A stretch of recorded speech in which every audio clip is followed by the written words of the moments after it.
Wow. We're here. It's Oh us. wow. Oh wow, we're Wow. live. Wow, we're Wow. live on YouTube. Wow. Oh wow. Hello, everybody. It's Calling It Now. I'm Luxander. I'm with Jovan It's today. calling Jovan has it now. been singing for the last 30 seconds or so. It's been Do very you pleasant. ever feel like calling It's it now? true. Calling it now is what I want people to do. We have a phone number. It's 336-543-2101. I'm hoping the energy picks up as the calls pick up because I am a sleepy boy today. Who's not a sleepy boy? Not me. I'm tired of shit. Like, who isn't a sleepy boy today? Truly, who among us? We're on tired. We're on vertical today, so y'all, Oh, if true. you interact with the screen, touch the like button, enter the chat. Just touch the screen as many times as humanly possible. That will help us boost us out to the show. Look at that right now. I'm going and clicking a like button on my actual human account, and I look, will if not you be also clicking like out of protest. okay, well, yeah, you're the reason I always have to have like a secret third option on the poll. The pedantry in our audience. You're emblematic. You have to have at I'm least just a one, wild card. just a wild card. There has to be an I refuse option. Whenever I put up a poll that's like, I'm gonna like the show, I'm gonna share the show. Secret third option. I want to anger mother. Always Uh, an uh, interesting option. but mother. But mother. Yeah.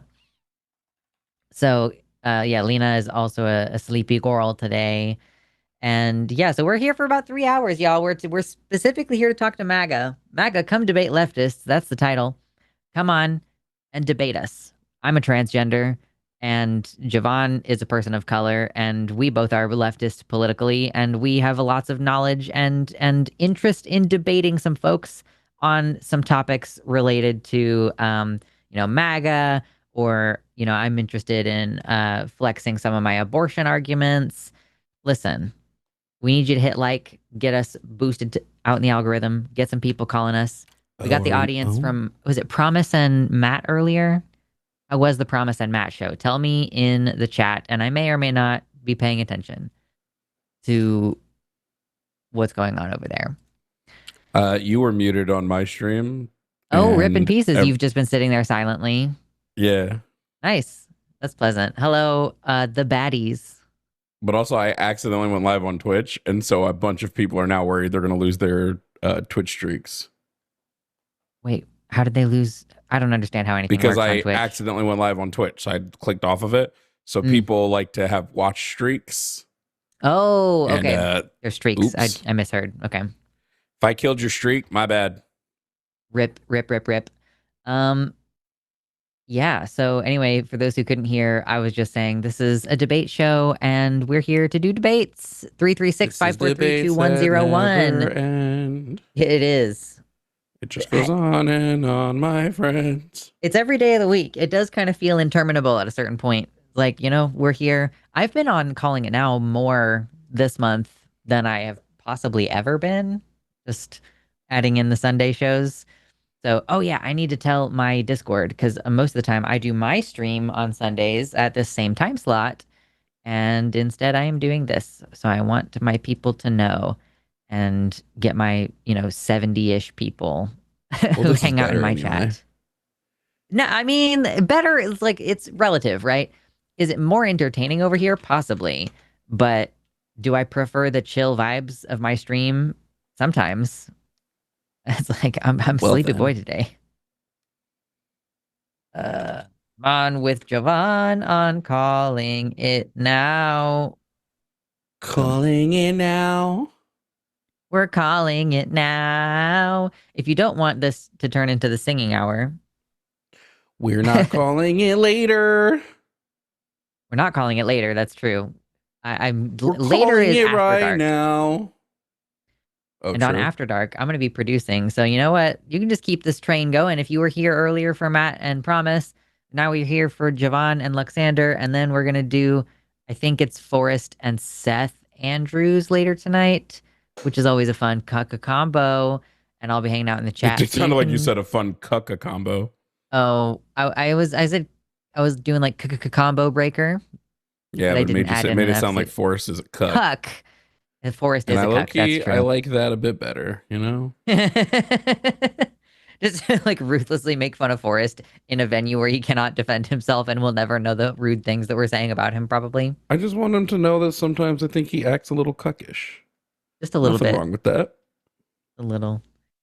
Lux has a Discord. Yeah, go to my website, luxander.net, and you can find all the links to all the places and all the things. Um, the one thing I don't have on there, and I feel like I maybe should add, is my wish list is not linked anywhere on my actual website. And I just want to share this while we're waiting for fucking MAGA to sack up and call us at 336-543-2101. But I recently mentioned my wish list on throne.com/Luxander, and somebody bought me one of the things off my wish list, which is this. It's a diaphanized frog. So it's a little teeny tiny frog that has had chemicals done to it that made the flesh all clear and the bones are pink, which is kind of hard to see because of the pinkness of my skin. But I'm doing my best. It's very small and hard to show camera, but it is adorable, and I am psyched to have my first wet specimen. So that's exciting for me. I don't like any of what just happened. I know, I know. It's probably easy to ignore, but like there's a skull right there. That's a real bobcat skull. I got a rabbit fur on the wall. I got like fox tails over here. I'm a weird little dead things collector, and now I have another dead Just thing. a So just a weird little gremlin. just a little gremlin, just a little goblin. There's no more. Actually, there is another thing kind of like this on my wish list, and it's a bat encased in resin. So that's kind of weird. I don't know how that's going to turn out, but it's on the list because it was available to add to the wish list. So that's what I did. MAGA. W wish list. W wish list, exactly. MAGA. MAGA, where are you? I don't have Where calling are it. you? Where are you, MAGA? Yeah. Why can't I find you? Wait, Loki? I need to make that cover. You should. Yeah. Why have you gone away? Mm-hmm. That's Loki. That's Loki a great idea. Why have they gone away? Because Really the their question of our guy time. is deranged and they don't want to look stupid for not realizing how deranged he was. That is, I do think that like a demoralization occurring where they're just like, oh, I no longer know what to do with myself. I no longer know how to continue advocating for these obviously horrible positions any longer. Like, I mean, that's the hope, right? The hope is that a show like ours becomes obsolete at a certain point, like that. But man, Well, I'm always going to want to argue with conservatives, but yeah. yeah, But at the the MAGA extreme of stuff the there. MAGA, I'm glad that we're at least not seeing any of that. But we will take more moderate type debates. Listen, if you're a liberal, we're both like socialist commie people. So if you want to argue with us about that, if you have a vehement defense of capitalism, if you want to defend for us why the way that we do things currently is the best way that we could be doing things, let's have a Also, conversation. what do you mean? I'm a dirty lib. You're a dirty lib? Yeah. I want MAGA to wake up, scroll through their phones, and just admit to me that they were wrong. Are you guys ready to admit you were wrong yet? Yeah, how That's much what more I is it want to going to know. take? Truly. MAGA, are you ready to admit you were incorrect? That is not correct, MAGA. They're not, Yeah. but like, it'd be great if they did. What has happened politically of interest this week?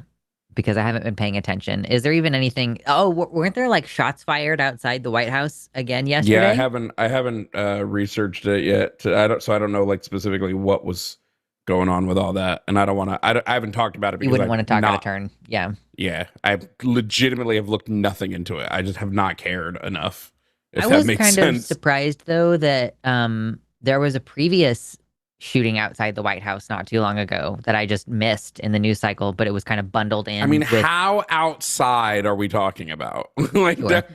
Well, I guess that's part of the the big point is like question.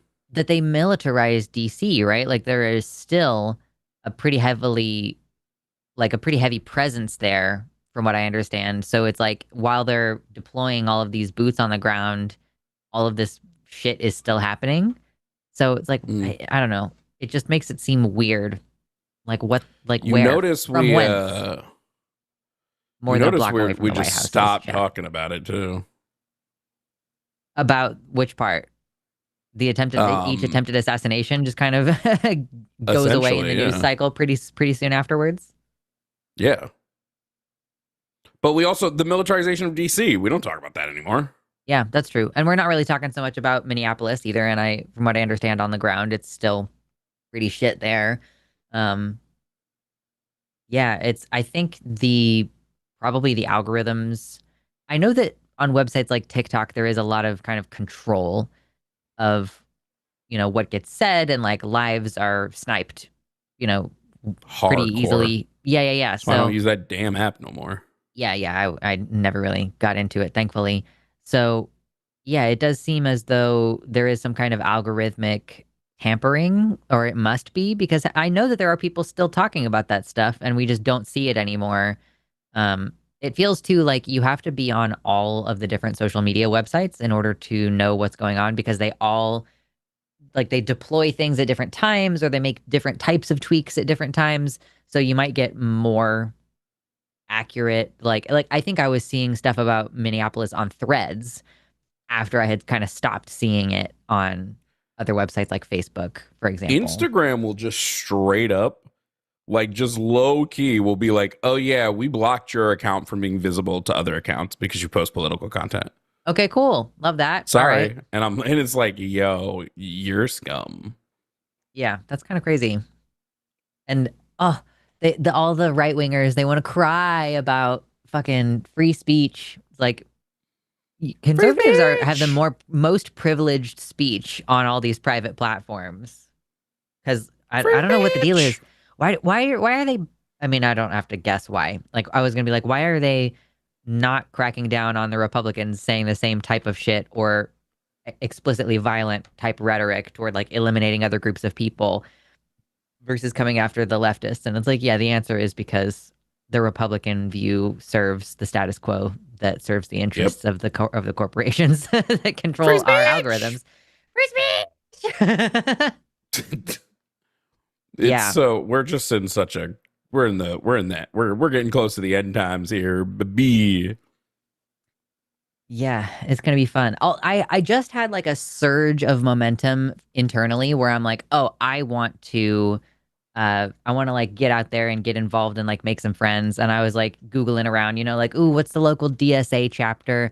And then I was like, I don't think that actually that's what I want to do. I don't think that I want to go and like, let's support this political campaign and stuff like that. I think that I would like to get involved with my community in a different way than that. But I'm just like, now I'm looking around and I'm like, what is there locally? Like, I want it to be social in that I can make friends and comrades, but also like accomplish something. Yeah. I don't know if you want to, but in September I'm going to the socialism conference in Chicago.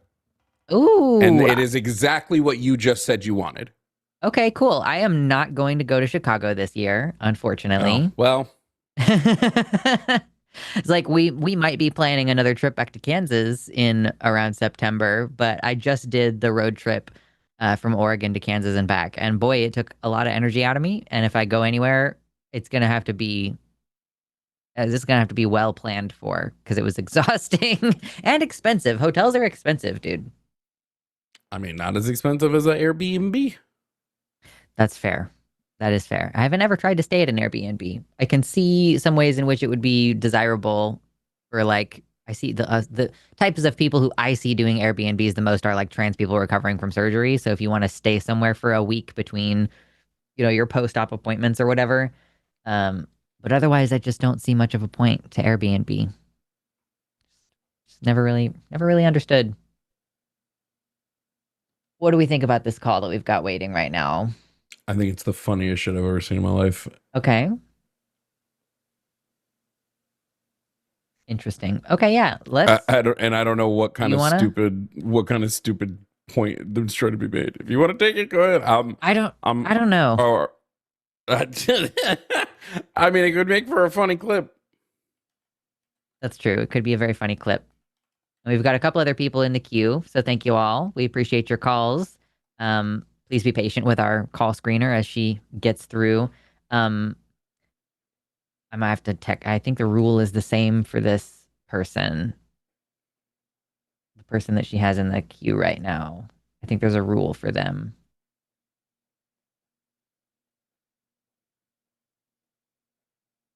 Why is Matt in our chat? I just noticed Matt Delahanty in our chat. Fetterman is going He to just switch being parties. he's just being a silly goofy boy. Do we want to do theist calls or just political calls? I'll do both. Okay.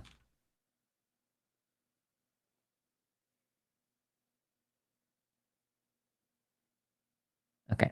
Gohan is not allowed unless he gives pronouns. That's Jimmy's rule right now for Gohan because he wants to not get pronouns. So we actually like a saga recently. Listen, MAGA, if you're out there and you want to talk about transgender issues, I am one of those, and I'll talk about it. But You're Gohan, an issue. I'm an issue. Fucking, I identify as a problem. Pull up Um, with a monster automobile gangster. Exactly. So Gohan calls and he likes to not give pronouns and he gives the name Gohan every time. And Josie and I had a conversation with him on Takis not too long ago, where Josie basically was she does this shtick sometimes where she's like, no, it makes sense that you don't understand other people's feelings of gender because you're probably agender. And so we took Gohan down that road. And then the next time Gohan called in, it was to chewed gum and he said that his pronoun was Saiyan, and that if we didn't call him that, it was disrespectful of his agender identity. And so I kind of don't ever want to talk to him because he's a huge piece of shit That's in Gohan that you're talking way. about? Gohan, yeah. I don't want to talk Gohan to him says because I she, know her, for a fact his apparently. name is not Gohan. Yeah, no, I know. Yeah. Like he has been fun at the in times. Such a less altruistic reason than the rest of you. I mean, yeah, that's fair. It's like mine does boil down to like I think he's a piece of shit, and he just happens to be a piece of shit on the trans issue specifically. So I guess that makes it seem more noble. But I just personally dislike him at this time, and apparently now he wants to give she her pronouns, which is funny.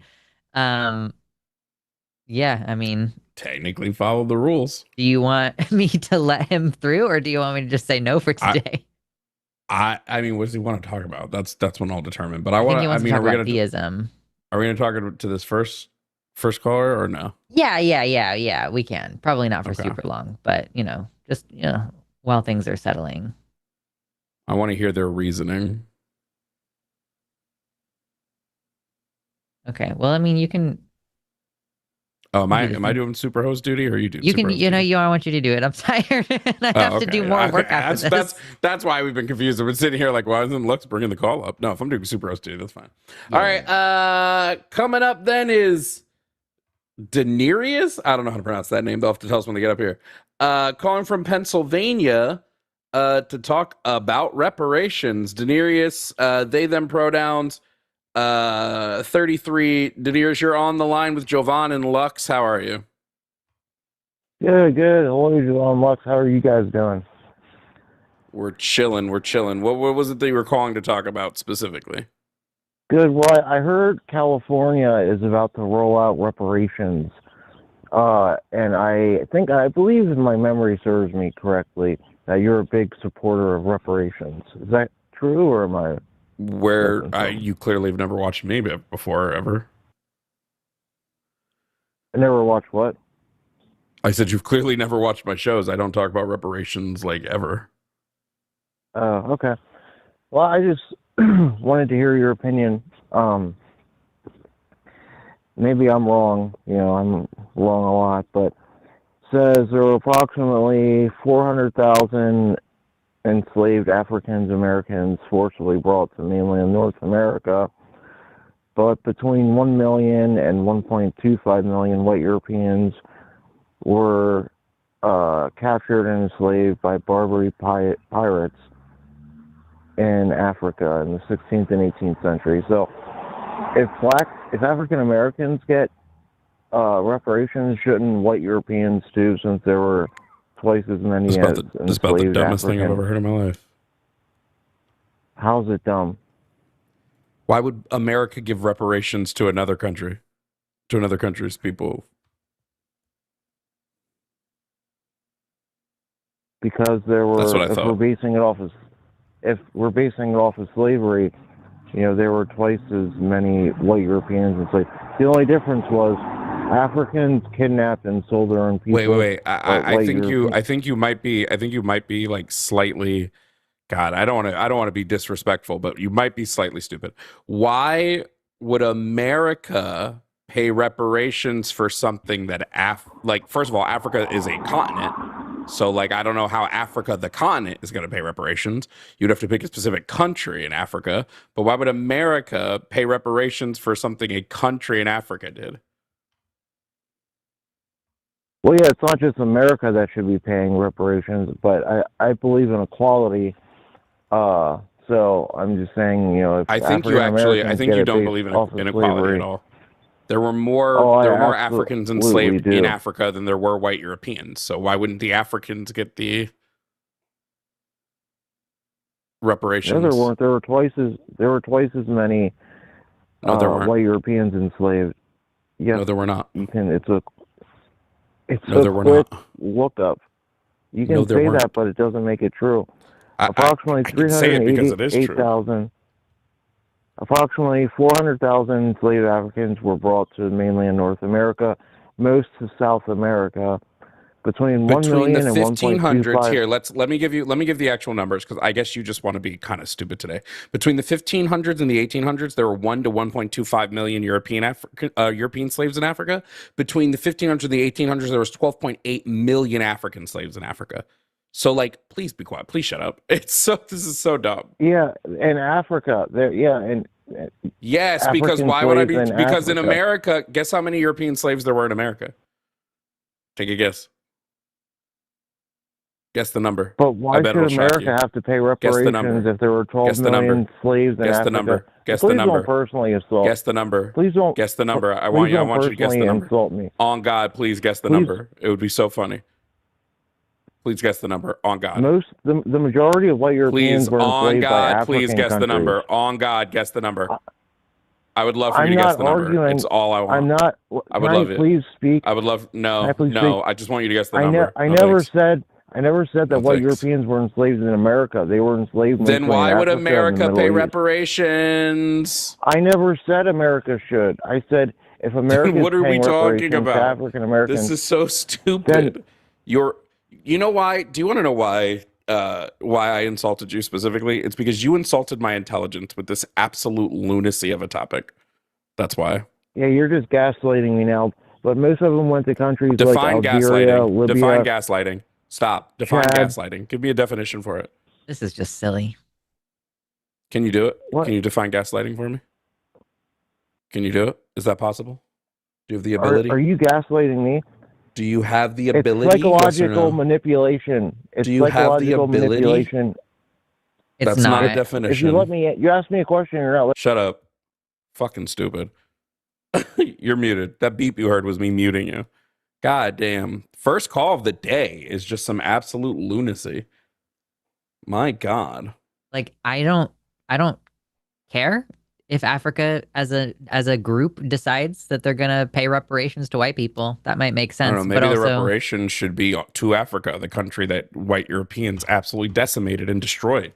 Hey, yeah. If anybody would like it, hey, shit. Here's a great book on it, because we love reading here. This is called How Europe Underdeveloped Africa. If you want to talk about reparations being owed, Europe owes a metric fuck ton to Africa, because Europe is the reason Africa is the way it is.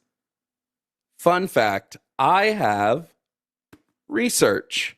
And what Denarius, which is clearly a fake name, what they have is not research. So I'm going to unmute them. And I just want, you're going to hear a beep. Daenerys, that beep was me unmuting you. Define gaslighting for me. Okay, if you don't mute me again, I'll try for the second time. It's psychological manipulation, or you're trying to make somebody feel guilty for what you're doing. Or that is an Incorrect. incorrect definition. Like you don't That's have crazy. you don't have an understanding of that it's not word, and so you should not psychological continue using it. manipulation. No, That is It's not not psycho- correct. That is not correct. Would you like to go for a round 2? You could try it a second time. Or third. This would be the third time. You could try to define it the third Hold for on, a third time. let me Google it. Let me Google it here because I know what it is. Gaslighting is a great. form of no, you don't actually. emotional abuse or psychological manipulation. Hence, what I said. It is a form of that, but it's a very specific kind of emotional and abusive manipulation. You shouldn't use that term casually in a debate space. Like, I'm not undermining your sense of reality in order to gain control over you. That's what gaslighting is. And also it's a pattern. Hold on. It's a pattern. So it's something that I would have to be doing to you in an ongoing fashion for like weeks or months in order for it to qualify as gaslighting. So you should not ever use it in the first time I've ever talked to you type of conversation. It's completely inappropriate. Okay. And the way that you're using it is diminishing literal domestic abuse. I'm a domestic abuse terrorist. Oh my God. I'm saying you're diminishing it. You can't fucking listen. He's going to hang up on me. You literally weren't even speaking. You were giving me the opportunity to speak, and you were not listening because I said you are undermining the importance of that issue by casually using the word wrong. But it's been 8 minutes now, and we don't have to continue the conversation. Jovan is a transphobe. He doesn't believe that I'm transracial. He's transphobic and an anti-Semite. Wow. You're a dumb fuck. Oh my God. Hey, really quick. I only do this occasionally, Lux, but I would like to berate this caller with your permission. I would like to. I got my chips. Tell I'm ready. this caller some truth. So I'm going to unmute you for a second, Daenerys. You're a bigot, transphobe, and racist. I have some, Daenerys, it's your turn to listen, okay? I think you are scum. I think genuinely you are what toads hung eat. Up. I don't care that he hung. I'm going to keep going. Daenerys, because I know you're listening because you think the world revolves around you. I think that it would be really beneficial if you stubbed both of your big toes. I hope every pillow that you ever lay on is always warm. I hope your ceiling fans will never give off cool air. I hope that it becomes 190 degrees in the summer and your air conditioner won't go below 86. I think you are a giant piece of shit, and I hope, beyond hope, you get what's coming to you. Thanks for calling the line. Peace out. Nice. Gang. Deserved. What a dickweed. Not the warm pillows. What a dickweed. Oh, gosh. Anyway. We got Who's open next? lines, y'all. 336-543-2101. If you think that you can present an argument more seriously than that pretend person who just called in to be racist. Truth. Listen, we're here. We would love to talk to MAGA. We're going to be here another about 2.5 hours before we kick it off to our next show. And if you're here just to chill and enjoy, then you better hit the like button and click share and copy the link. Do all the things. Thank you. Where the white MAGA at?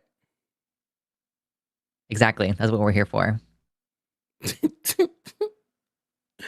Oh, shit, bro.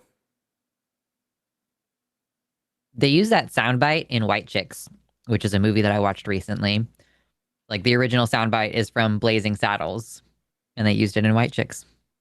God, I haven't watched White Chicks in forever. It's super worth it. What are we doing? What are we doing with Gohan? Are we taking Gohan?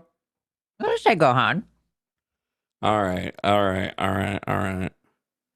Gohan, 33 from Texas, she, her. Gohan, before we begin, I need to know, before we start the call, that your panties are pulled out of your ass crack. TMI, my friend. I'm sorry. So they aren't pulled out of your ass crack, because then I know we're not going to have a fruitful conversation if they're not pulled out of your ass crack. That's how it goes sometimes, you know? Just life is great. tough. Gohan, before we begin the call, I would like a syllogism P1, P2 conclusion for the topic you want to talk about today and your overarching point and argument.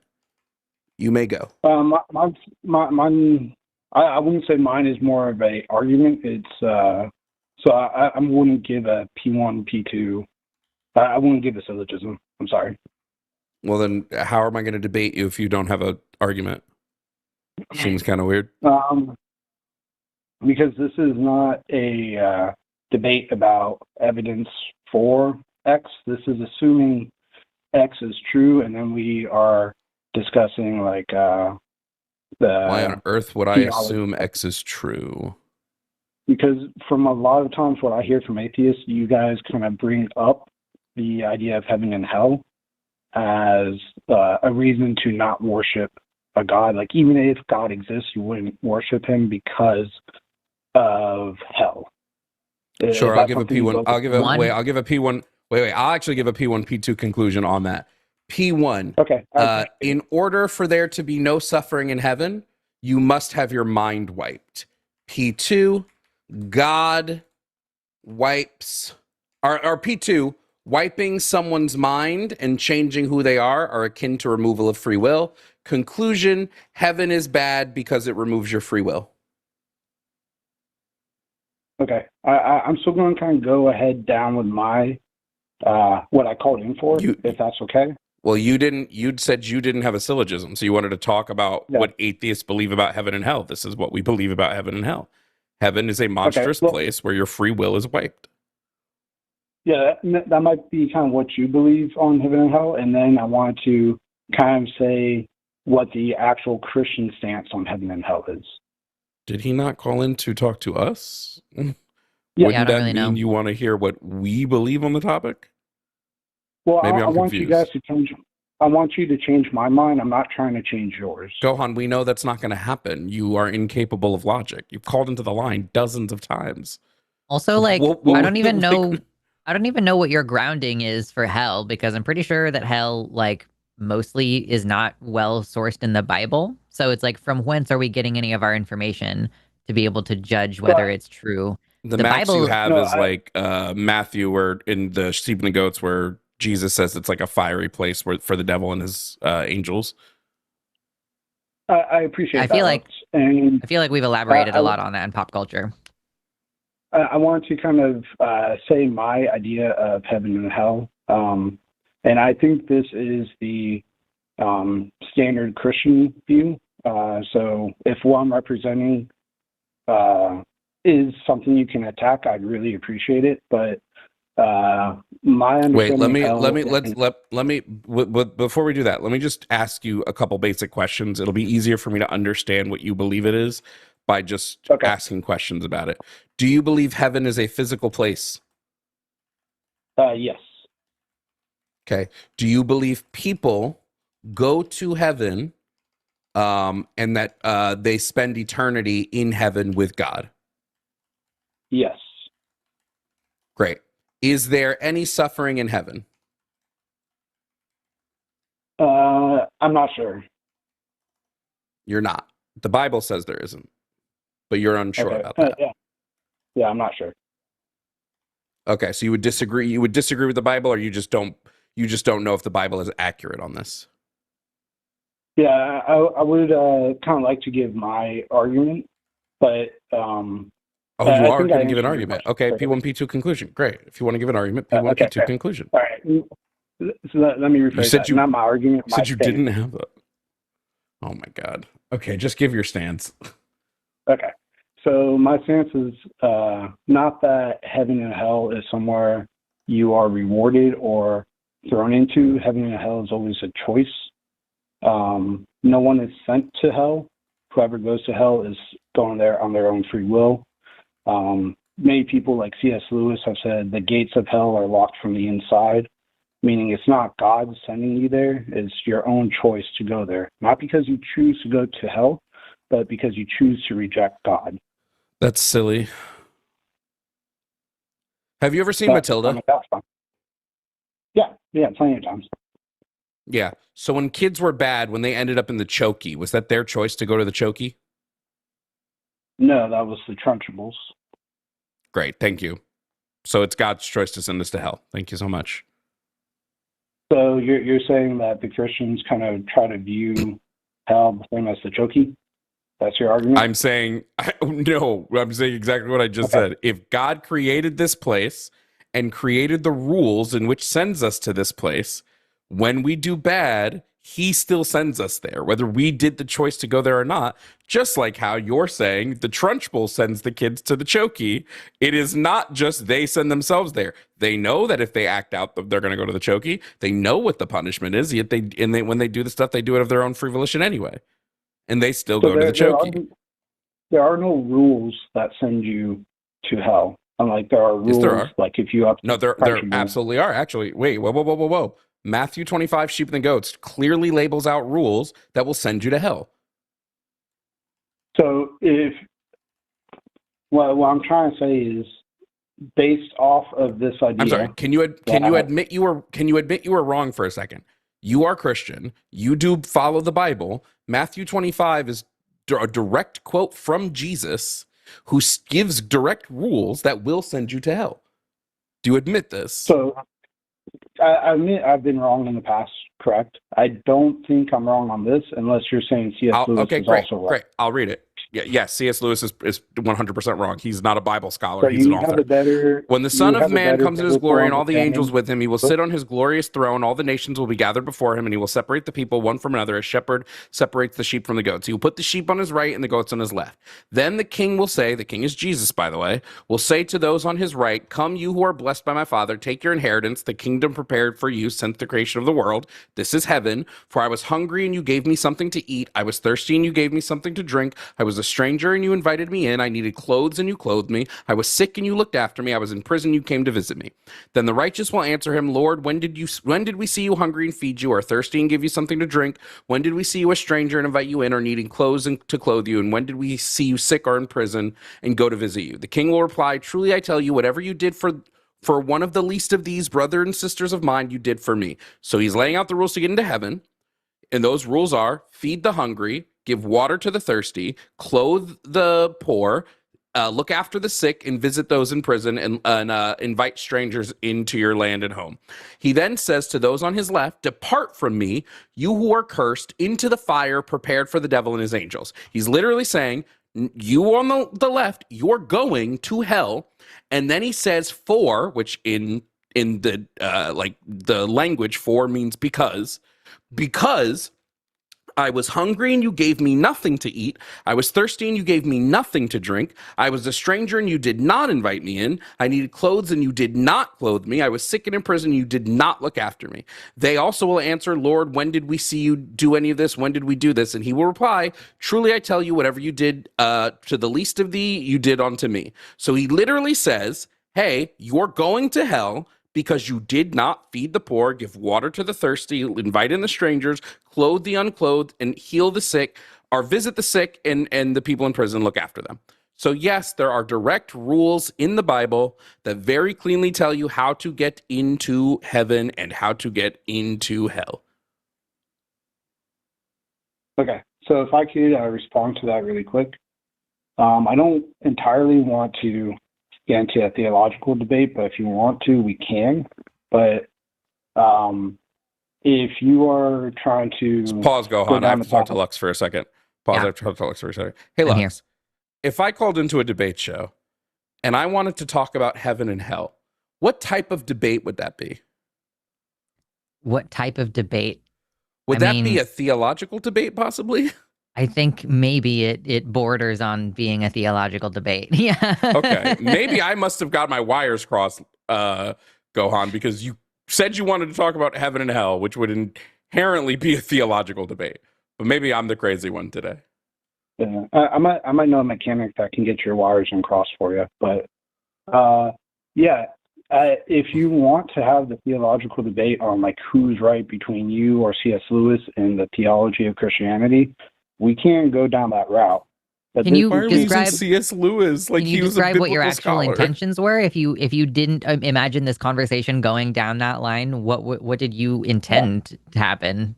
Well, I appreciate that. I want to discuss more about the idea, whether it's incorrect or not. So I didn't really want to try to defend it being correct, but I want to at least explain the idea that the idea of heaven and hell is not based off of right or wrong doings. It's based off of a choice.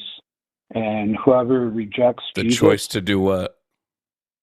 to reject Jesus or not. Heaven Except is not Jesus the choice. doesn't lay out. Except Jesus doesn't lay out rejection of him as one of the rules to get into heaven. He doesn't lay that out. So again, He actually never mentions that in this passage. if you want to like get into whether I'm right or wrong on that being the correct way to get into heaven or hell, that's something else. But I just wanted to send out there that the actual Christian view, maybe Jovan's right, maybe the actual Christian view is wrong, but the actual Christian view held by many like Lewis and Tolkien says that heaven and hell is not based on right or wrong doings. It's based on a choice of whether you want to be with Jesus or not. If you reject Jesus and you don't want to be with him forever, that's fine. He's going to honor your choice. The gates of hell are locked from the inside. He's not What going about to people, send you to hell. Gohan, what about people who just aren't convinced that Jesus Christ was the Son of God?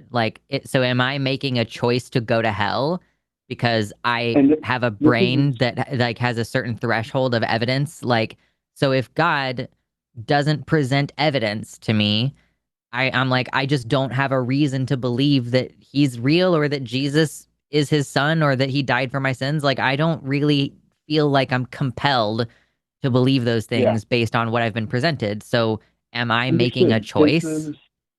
This is more the topic I want to go down. And yes, I see that's a big problem because belief is not based on a choice.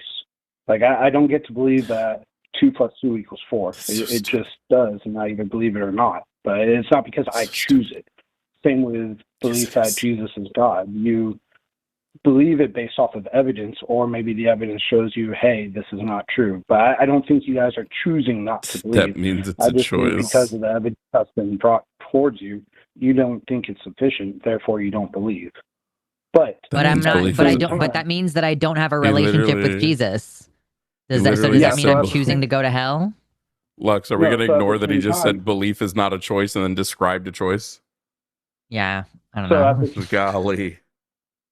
At the same time, if you remember the thief on the cross next to Jesus, he didn't believe Jesus was God because, I mean, Jesus hasn't even been resurrected at that point.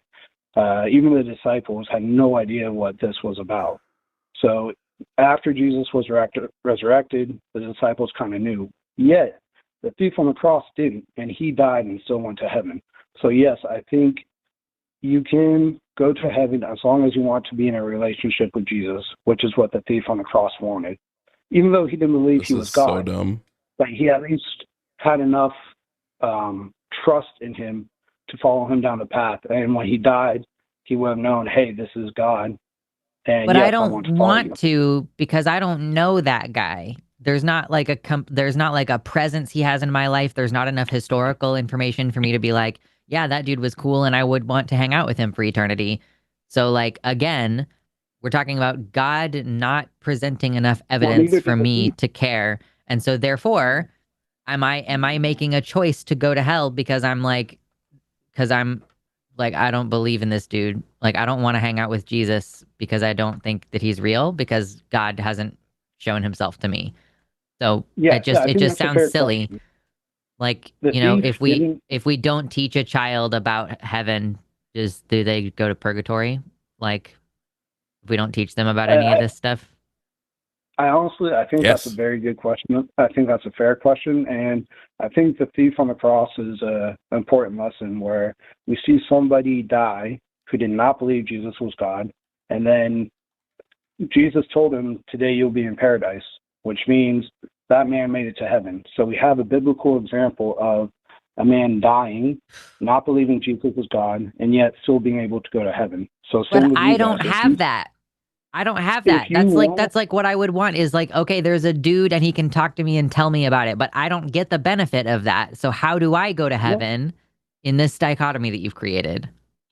So if you die and you don't believe Jesus is God, but at the end of the day, you still want a relationship with him after you realize he is God. So the man on the cross, he didn't die knowing Jesus was God. He died. So I have an opportunity after I die to be like, oh, Jesus is chill and I want to hang out with him. How else did the man on the cross get into heaven? I mean, he didn't, because none of that happened, Sure, probably. sure, But sure. Even I if he understand did, this is he all made an being appeal what if. directly to Jesus. Jesus like overwrote whatever it was. Jesus was just like, if he's you can God, he just can come in. rewrite the rules. That's true. Yeah, I Yeah. don't. He's Again, like, you can just come in if you want to. I don't care. I don't get the personal benefit of that relationship. This is like when you know a rich person and they like you, and so they buy you shit. It's like, but you didn't really do anything to earn that, and it doesn't You know mean that what you're this special. more? Do you know what this more shows? Is that the Bible is inconsistent. Luke and Matthew, who So, I both mean, wrote Gospels, were inconsistent with each other and gave different if you want, sets of rules.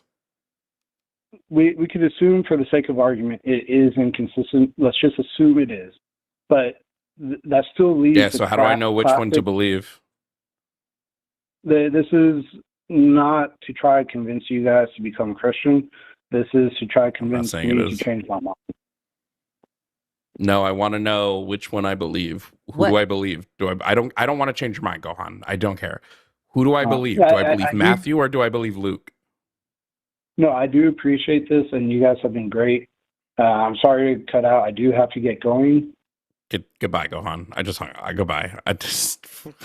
What was the point? What was the I point think of I any think of he that? always calls during work, so he's like, "Oh, I gotta go." Like I think he's squeezing us in on his lunch hour or Oh something. God, what was the point of any of that? I don't know. I mean, I like maybe he is on his way to a deconstruction and he is starting to have some thoughts, and it's just like really awkward when you don't know what questions to ask. Just like it's like a weird phase of the process. Maybe I don't know. I'm trying not to be I really annoyed. I can't stand Gohan, dog. I can't stand his ass. Well, listen, before we take our next caller, we got open lines. 336-543-2101 is the number that we're using today. It's there on the screen. There's probably like a web caller in the description if you're outside the US, but mostly we want to talk about listen, we're American and we want to talk to Americans about American politics, okay? So America. America, fuck yeah. I'm not gonna deny theist calls. Like I'll talk to a I'm theist too just if that's who saying wants it's to what we're call in today. mostly here for. Because here's the thing, Yeah. there's an intersection here, right? Explain to me why Christian nationalism would be a good thing for this country. Like, explain to me why we should inflict Christian law on every non-Christian in this country. Explain to me why your religious basis for opposing trans rights or gay people or vaccines or whatever, like, why should this country and its laws be bound and based on your religious beliefs? What the fuck does that have to do with me at all? I would love for someone to explain why this should be a Christian nation and why you still support Trump despite all of the unchristian shit he does, if your opposition to abortion is religiously based, why should we make laws based on your religious beliefs? I'm here to have those conversations with people. We're also socialist, communist people here, and we would like to talk to folks who disagree with us on those topics. You know, if you think that capitalism is the best thing that's ever happened to the planet and there's no such thing as a better economic system, then call us. We're here to chat. 336-543-2101 and hit the like button if you haven't already. We appreciate that interaction. It's good stuff. While we let more calls trickle in. Um, Honestly, I don't know that I have a lot for this caller that we have waiting. What do you think? Well, it's just gonna be mostly. It's not gonna be much of a debate. We can bring them up quick and then we can answer quickly. Yeah, if you want to, that's fine. All right, coming up is Jay from Switzerland. He, him. Jay, you're on with Jovan and Lux. How are you doing today? Hi, I'm doing good. I'm very happy to talk to you too. How are you? A little bit sleepy. But yeah, What was your question for us, Jay? go for it, Jay. When it comes to overall geopolitical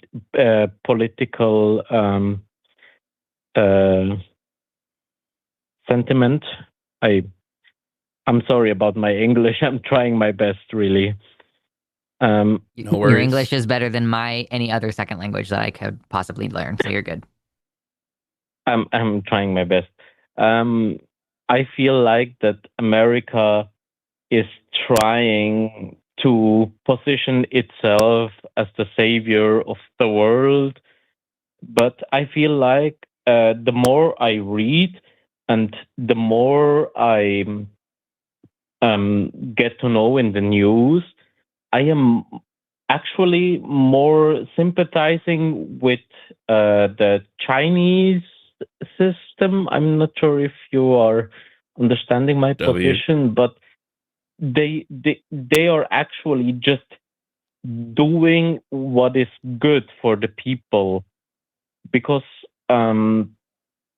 America, eh, they are the one with your politics that, how to say, you forced the Swiss to give up our banking secrecy, our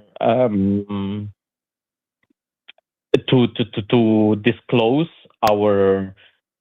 uh, our information, and yet we have to disclose all of our banking information. But America doesn't do that Okay, let me as well. Jay, let me just cut you off here because I can make this very simple. America does not think it's the savior of the world. America thinks it's the world police. It thinks it can True. swing its American dick around and control the rest of the world. It does not do this altruistically. It does not think that like, oh, it's going to protect everybody. No, America just wants to do whatever it can to benefit itself and screw over everybody else.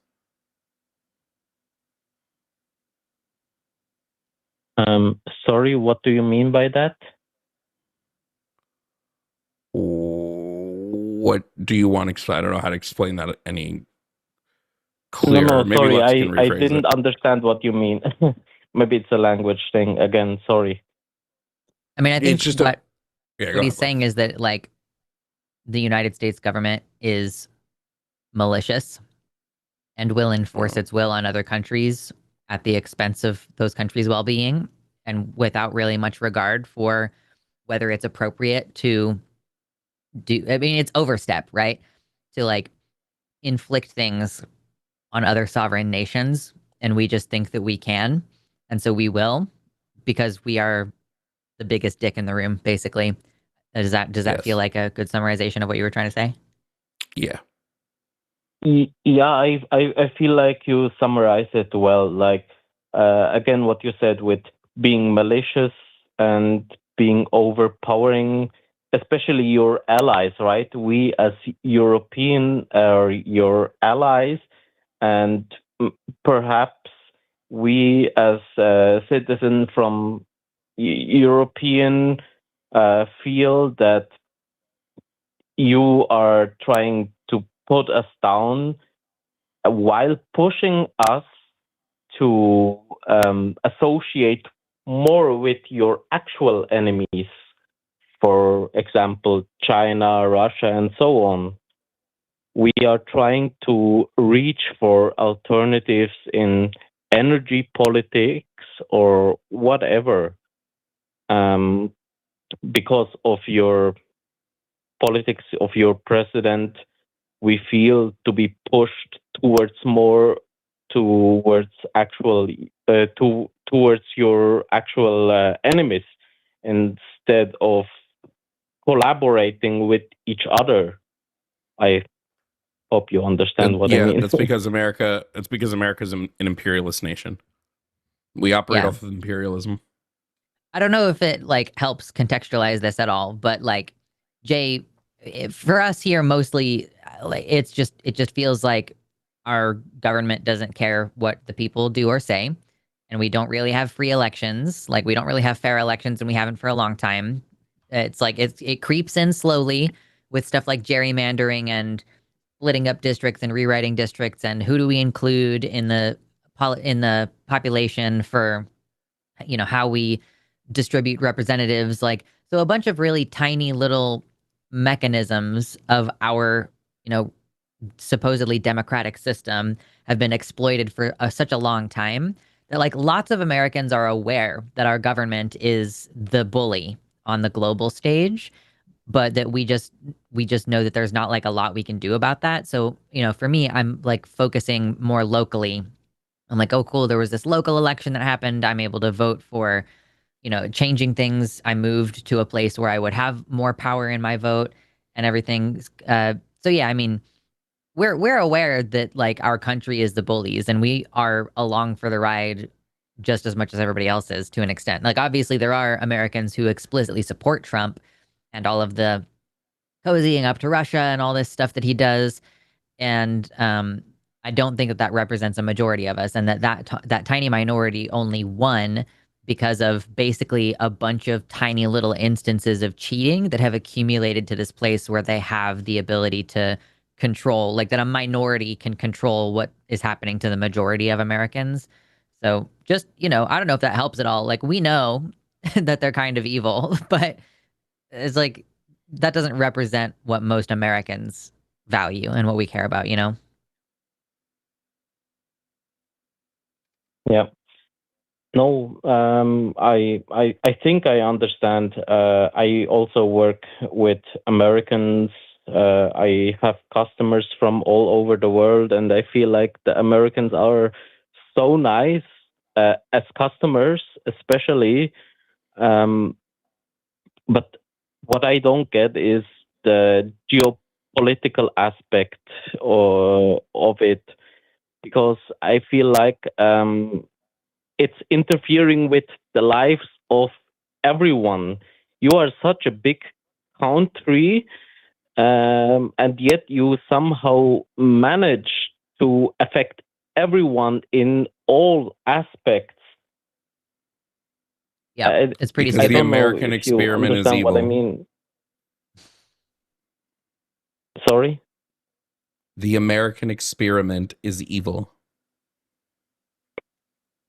I don't know what the American experiment is, but I feel that the longer I follow the politics, the more I want to distance myself of America and its politics, even though it was regarded as one of the, you know, how to say it.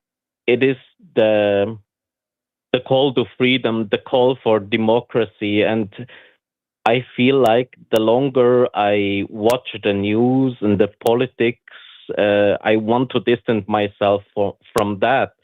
So hopefully, it's a call to you Americans to again be more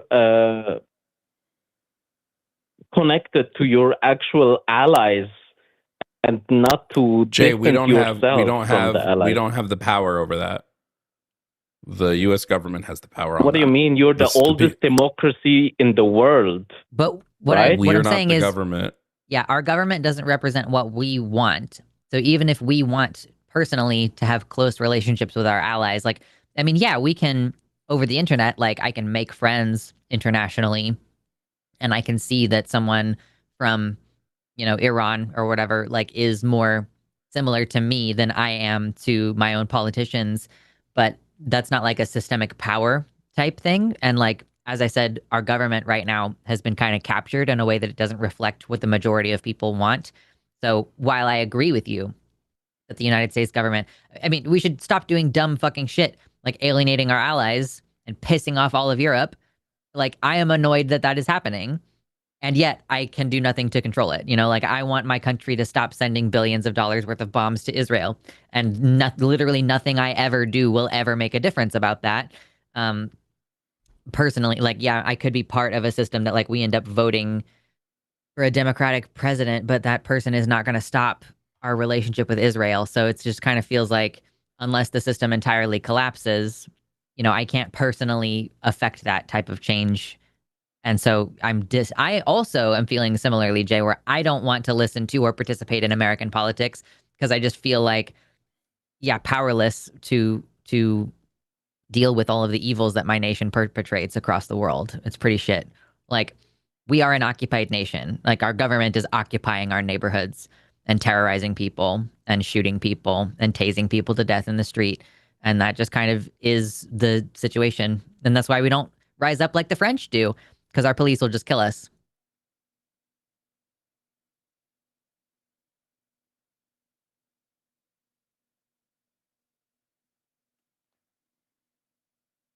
You with us, Jay?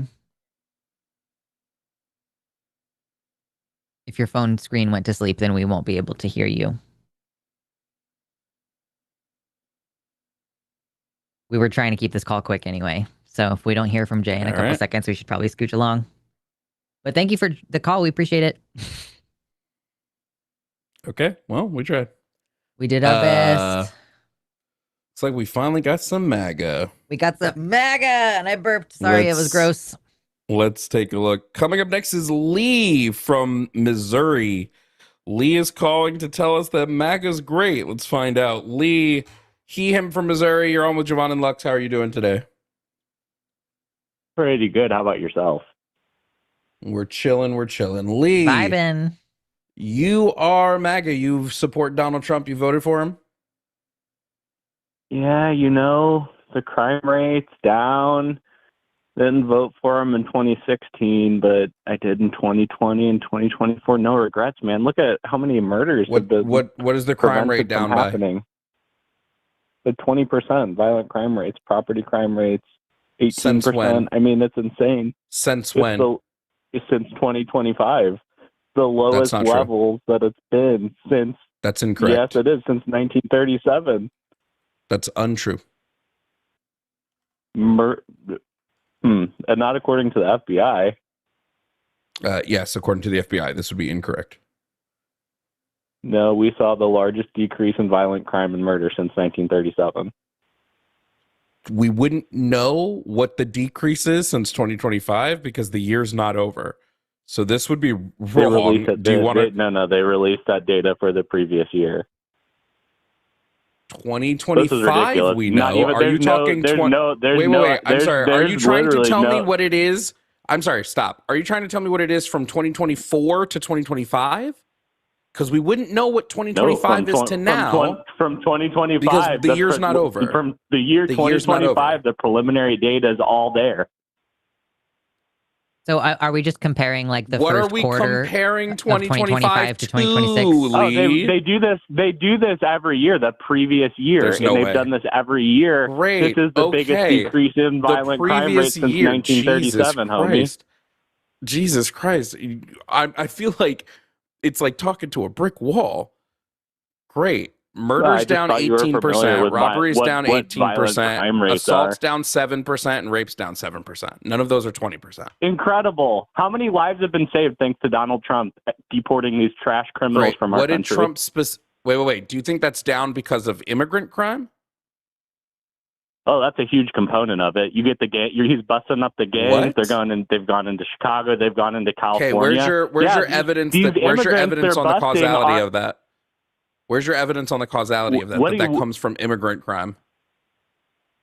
You can't get any data on causality for decades and after something occurs. So you're trying to make a causal claim. Do you have any theories for why crime is down? I'm not making the claim here. You are trying to make a causal claim, and now telling me you don't have. You just read the data yourself, bro.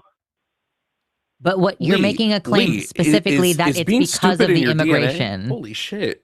You're making a specific claim. That's the most hard. That's the you most made hard, a that's causal the most claim. Criminal justice so where's your reform that's occurred under causal President evidence? Trump. You made a causal claim. We would expect any big changes to be the result of. My God! If we were trying to narrow down what possibly could cause, you'd look for what changed in that period of time.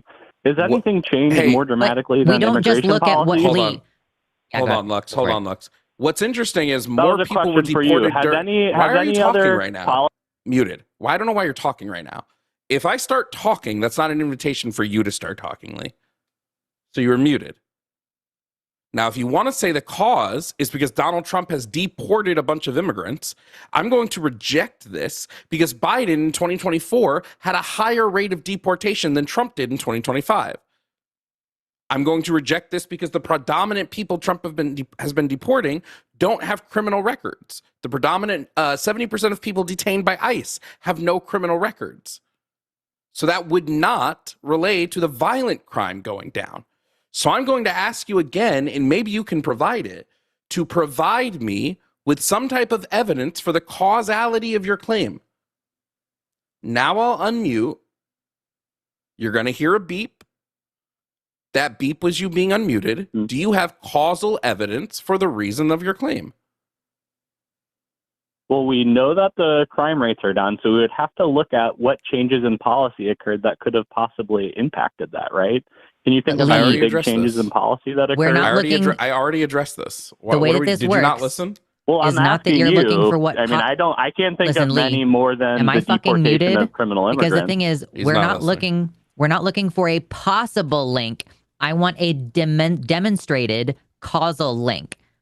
So what evidence is there? And yes, that so is someone not someone possible would with social science. Oh it takes my decades fucking prior god! to being able Actually, to establish causal. Lee, hey, do you want to know something yes, fun? it does. Is that you want to know something fun? Is that violent crime has been declining for the past like 20 years, and immigration has been increasing over that time. So what Did it do you have decline to in say to that? 2020? Did violent crime decline in 2020 in the United States? It has been on a because of decline COVID. for the past Hold 20 on, years. Hold on. I like how he specifically chose the in COVID 2020, year. Stop, 2021, Lee, stop talking. Stop 2022, talking. Lee, was stop crime talking. on the rise, or was it Lee, stop decreasing, as you said? Lee, I need you to stop talking. You are cherry picking data, and it's embarrassing. During COVID, we saw a spike in violent crime. This is just well known. Prior to COVID, you take non-COVID numbers, violent crime has been on the decline since the 90s. And you know this, which is why you specifically chose COVID years to talk about whether the violent crime rate is going down. This is embarrassing. No, I brought up those years because the trend hasn't been consistent. And in fact, we've seen a bigger decrease in violent crime rates since we ever have since 1937. And that's because Trump is deporting the criminal immigrants who run the again, gangs. you're not. Wait. You didn't. Do you so understand again, how you didn't organized address crime works? Are Lee, you familiar with this topic? Can you address anything I've said to you this call? Can you? Or is that is that possible for you? Great. Address the fact that Biden had higher deportation numbers. We had larger net flows of illegal immigrants. We had more illegal immigrants living and moving into our country than being deported. Wait.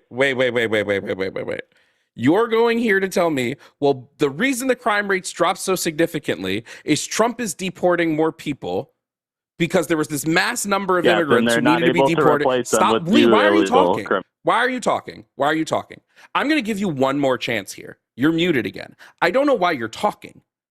If I'm speaking, that is not an invitation for you to speak. Children know these rules of conversation. So I'm going to give you another chance. If you continue to interrupt, we are going to move on. So you're going to get unmuted again. Stop talking. Don't speak until a specific thing is directed at you. So again, your reasoning for the crime rate dropping is an export of illegal immigrants. You're saying because the numbers went down, crime rates went lowered. Considering Biden deported more, this would logically track that Biden is the reason for the lower crime rates because Trump was able to come in with less illegal people in the country because Biden deported more of them. Address that. If you deport many people, but even more than you deport are flowing back in to replace them to head up the gangs, it doesn't have an impact. That's the difference. Great. Now prove that the heads of gangs from sending people into our country. Now what I want you to prove is that the heads of gangs were flowing in despite Biden's increased deportation numbers. That's a large number of people who come in are involved in the drug trade. Are you not familiar with the Mexican cartels? I don't know why when I ask for evidence, you do the complete opposite of providing evidence. The question would be, why have the crime rates gone down, man? Do you have any big theories? I don't know why when I ask for evidence. The only big changes have really been that we've booted out the criminals. I don't know why when I've asked for evidence, you've not provided evidence. Is it not evident? How is it not evidence to point out that we have had a huge change in? It's absolutely not evidence. Violent Is there a number?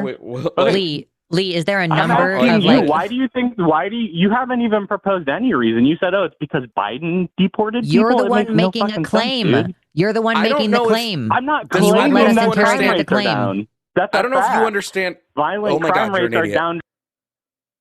I'm just going to mute you again because this is so fucking stupid. Okay? I don't know if you've ever spoken to another person, Lee, but you have to take turns. You're supposed to take turns. 65%. I just want to let you know, we have the numbers on this.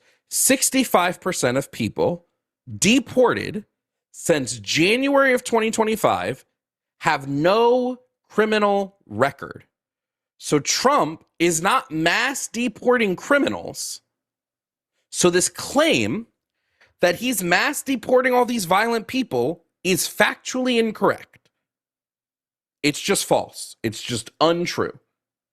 So my question, because you have made a causal claim, you have claimed that the causal reason for the decrease in crime rate is Trump's deportation policy. So provide evidence of this. I don't know why this is so difficult. Either you have it or you don't. Now you're going to hear a butt beep. That beep is you being unmuted again. All I want to hear is evidence. All I want to hear is the evidence. I don't know why you're talking. So not giving me the evidence.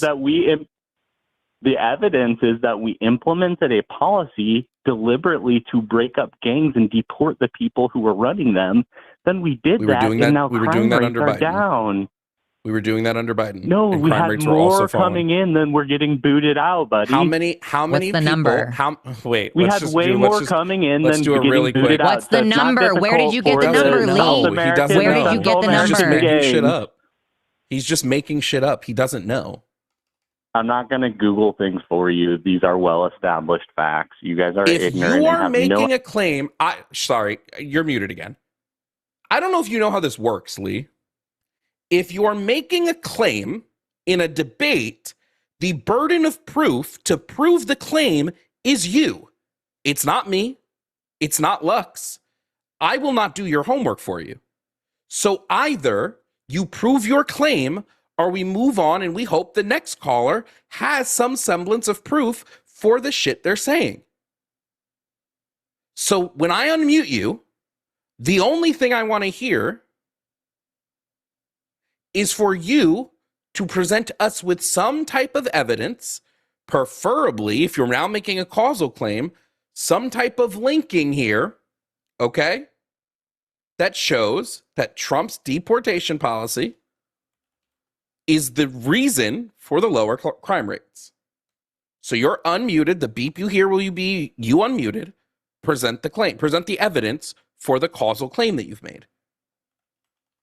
There has been exactly one criminal justice policy that has been pursued by the Trump administration. So the answer is no, he can't do that. Aimed at decreasing violent crime rates. So the answer is no, you can't do that. He implemented that single policy, and crime rates have dramatically decreased. Great. So the answer was no. You can. The answer was no. And it's not so the answer was no. Single policy. So the answer was no. So the answer was no. What do you cannot provide, man? So the answer was no. You cannot provide. I asked you for causal evidence. You gave correlated evidence. You gave correlation. You know, there's also a correlation. I gave you a time did you know, Lee? I don't know why you're speaking. Muted again. I don't know why you're speaking. Did you know, Lee? You're muted again, by the way. Did you know that that what we see is that when ice cream sales increase, shark attacks also increase? Does this mean, Lee, that ice cream leads to more sharks? No, because that's correlation, not causation. When I ask you for causal evidence, it's causal. It means it causes. Maybe you just don't understand the word cause. It's in the name cause. So you're going to hear another beep. That's you being unmuted again. Do you have causal evidence, not correlated evidence? the first step to proving causation, or a first step, is showing that one thing preceded another. Do you agree on this basic element of causation? Wait. Yes, that can be an element of causation. It doesn't prove. I don't know why you asked me a question. Why did you ask me a question if you didn't want me to answer it, Lee? Because you told me to state causally. I've already stated the causal.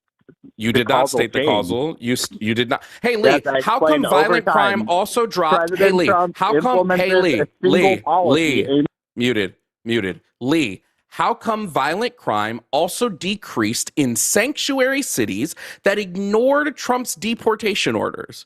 Why did violent crime also massively drop in those areas? Lee, those areas did not see a drop in deportation, or a spike in deportation. So why did the violent crime drop in those areas if there's a causal link? This should not be fucking difficult. Answer that question. The federal government went into those cities that were sanctuary cities, and they did increase the number of illegals being deported. The sanctuary cities did not see. I don't know why you're talking again. Muted again. Muted. I guess I'm just gonna have to mute you every time you stop talking, because like you have the inability to do it. When we look at sanctuary cities, they did not see the same spike in deportation numbers, like I said, that cities that complied with his deportation en masse did. Those numbers were different, vastly different. So again, if it's a causal link, where's the cause? This is so ridiculous. Have some fucking house training, Lee. Should not be that difficult. So now I want to know, because we did not see the same spike in deportation within sanctuary cities, but we did see similar drops in violent crime, how you can account for this.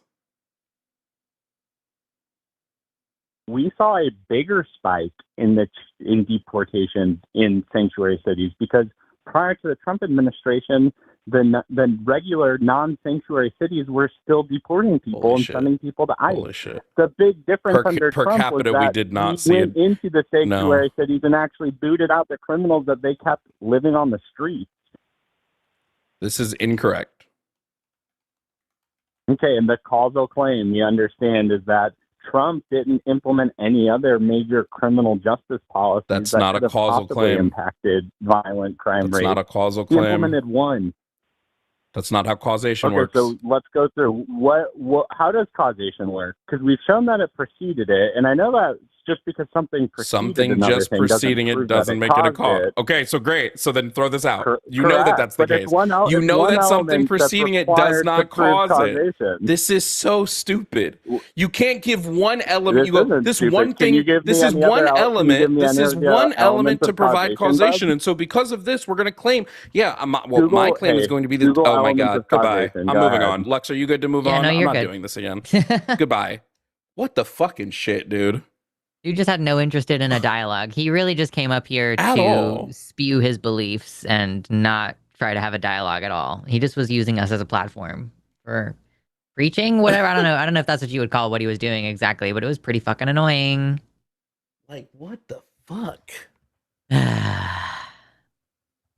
Listen, y'all, we still got open lines. We're going to be here for another hour and a half or so. Flood the lines right now so that I can send my screener home because I need her until we fill up the show. So listen, if you're MAGA, or if you're a liberal and you're a pro-capitalist, if you are anti-abortion, if you're anti-trans, if you're a vaccine skeptic, if you believe that Christian nationalism will save this country, if you think Charlie Kirk was a good dude, you know, I'd love to talk to any of those type of people. The number's on the screen, 336-543-2101. You seemed like you were going to jump in. Well, yeah. Here's what I'm going to say, because I like to provide like the actual information.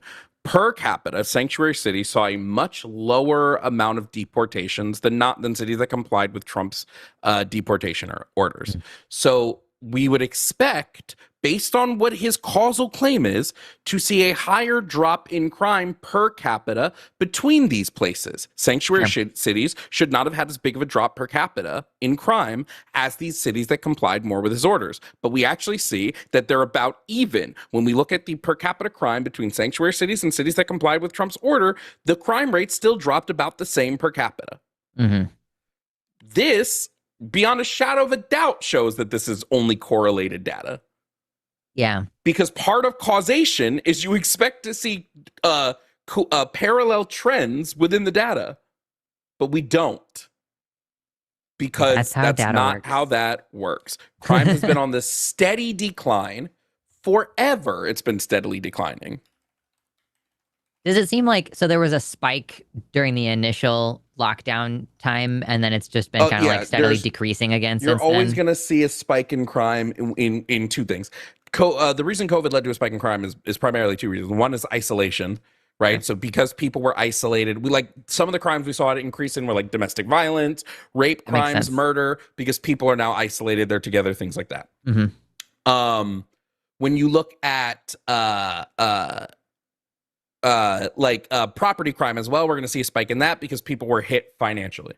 Yeah. But one of the things that you also need to look at is, so one of the things that he wasn't doing is he's looking at 2024 to 2025. He's not looking at 2023 to 2024, right? So the murder rate dropped by 18%. And so this is this big, look how big it dropped, the biggest since blah, blah, blah. The murder rate between 2023 and 2024 dropped 14%. Yeah. At the time, one of the biggest drops in it since the 90s. So again, all that's happening is we're seeing the trend continue. That's it. We're just seeing a trend continue. That's all. So when you're making this claim that there was something Trump did, you would need to see the trend drastically be different.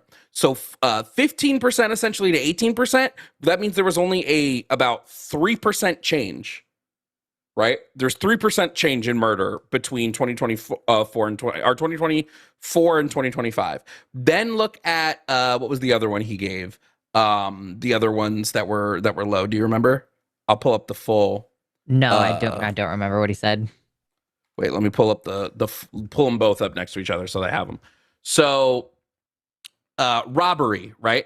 So robbery went drastically down between 2024 and 2025. That one we saw a bigger drop. We saw an 8% drop between 2023 and 2024. We saw an 18% drop between 2024 and 2025, right? This could be due to a lot of reasons. The primary that I would say is that 2024, we saw a vast, going into 2025, right? The economy was doing better. Yeah, yeah. It was doing vastly better. And when the economy is doing better and people's wallets aren't hurting, robbery goes down. We know this. It'll be interesting to see what it is 2025 to 2026, considering how people's wallets are hitting. Aggravated assault. Aggravated assault was 3%, and then it was 7%. Not that big of a leap, 4% leap. Rape, 5.2%, and then it went to 7.6%. Again, we're just seeing trends. This is what I'm saying. When you look at the trends, they don't say what the caller was saying. So this idea that we're seeing this big, massive shift. No, we're just seeing the trend continue. Now, we will see what happens 2025 to 2026, but we can look first quarter at least. I could probably pull up the first quarter numbers. Let's see. I would be shocked the first if it wasn't quarter numbers up. of 2026. Or at least decreasing at a lesser amount. We don't really have first quarter numbers yet. I guess it takes a couple months to collate the data. Drug crime I think was higher. Violent crime is dropped.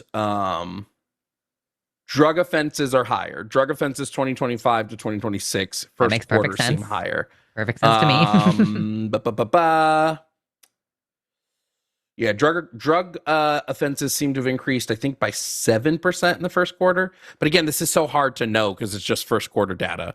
So it's like, let me see.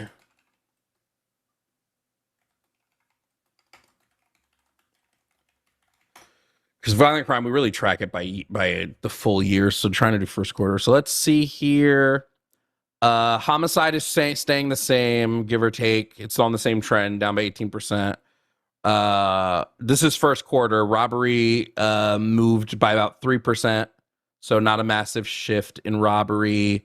Rape stayed about the same, a 7% decrease, just the same. And aggravated assault stayed the same at about 5%. In some places, there's obviously going to be bigger. Like it looks like in major metropolitan areas, the violent crime is actually increasing, save for New York, where it's decreasing. So New York is a bit of an outlier. I would say big ups Mamdani, right? New York is getting a little bit things. But yeah, it really looks to be that the numbers are just sort of staying the same. I want to see what the effect of the grocery stores is going to have, because it seems like now that they've addressed the budget this is Q1, shortfall, so this ends in March. So I don't know what it's going to look like when we add in April and May. Yeah. But yeah, again, what we're seeing is the trend is just continuing. It's just continuing down. And the caller, I guess, doesn't know how trends work. I mean, I think that he just was being deliberately stupid. Like, I don't even know if that was a genuine person or if that was just a troll, because it was so obviously incorrect. The biggest determinant of violent crime is economic forces.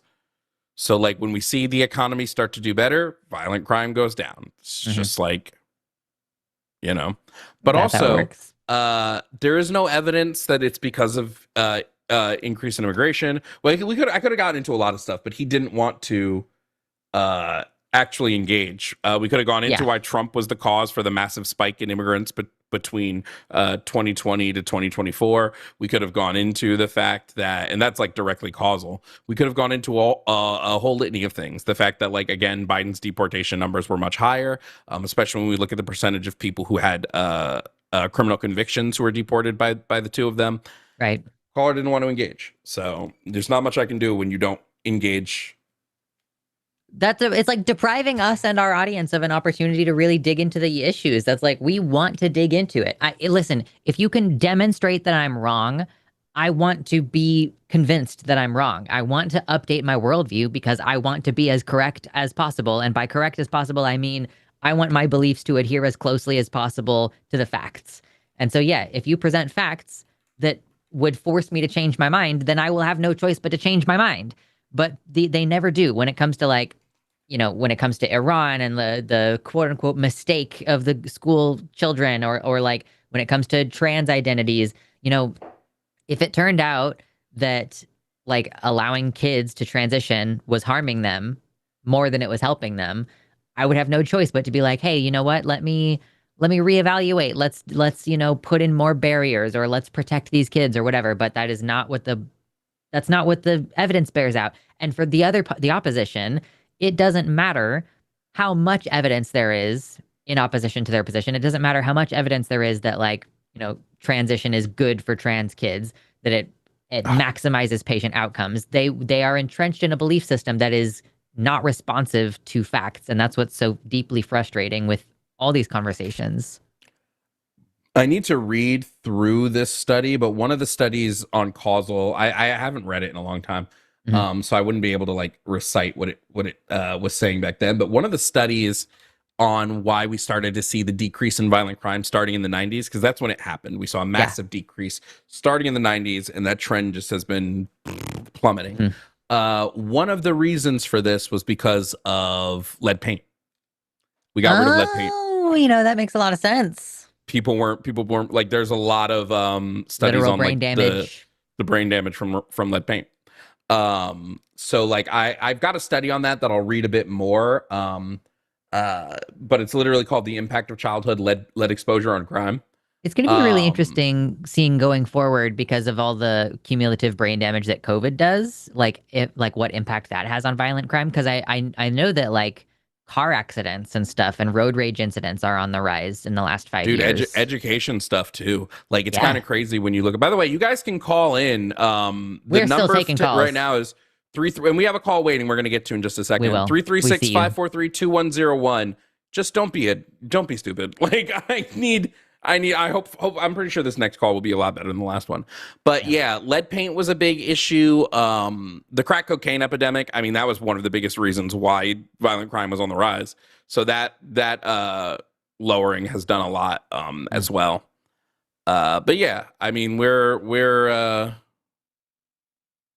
Yeah. This is the way we live. Let's take our next caller. So coming up is Matt, an independent from Massachusetts, calling to talk about Trump and more. Matt, you're on with Jovan and Lux. How are you doing today? I'm doing all right. How are you guys doing?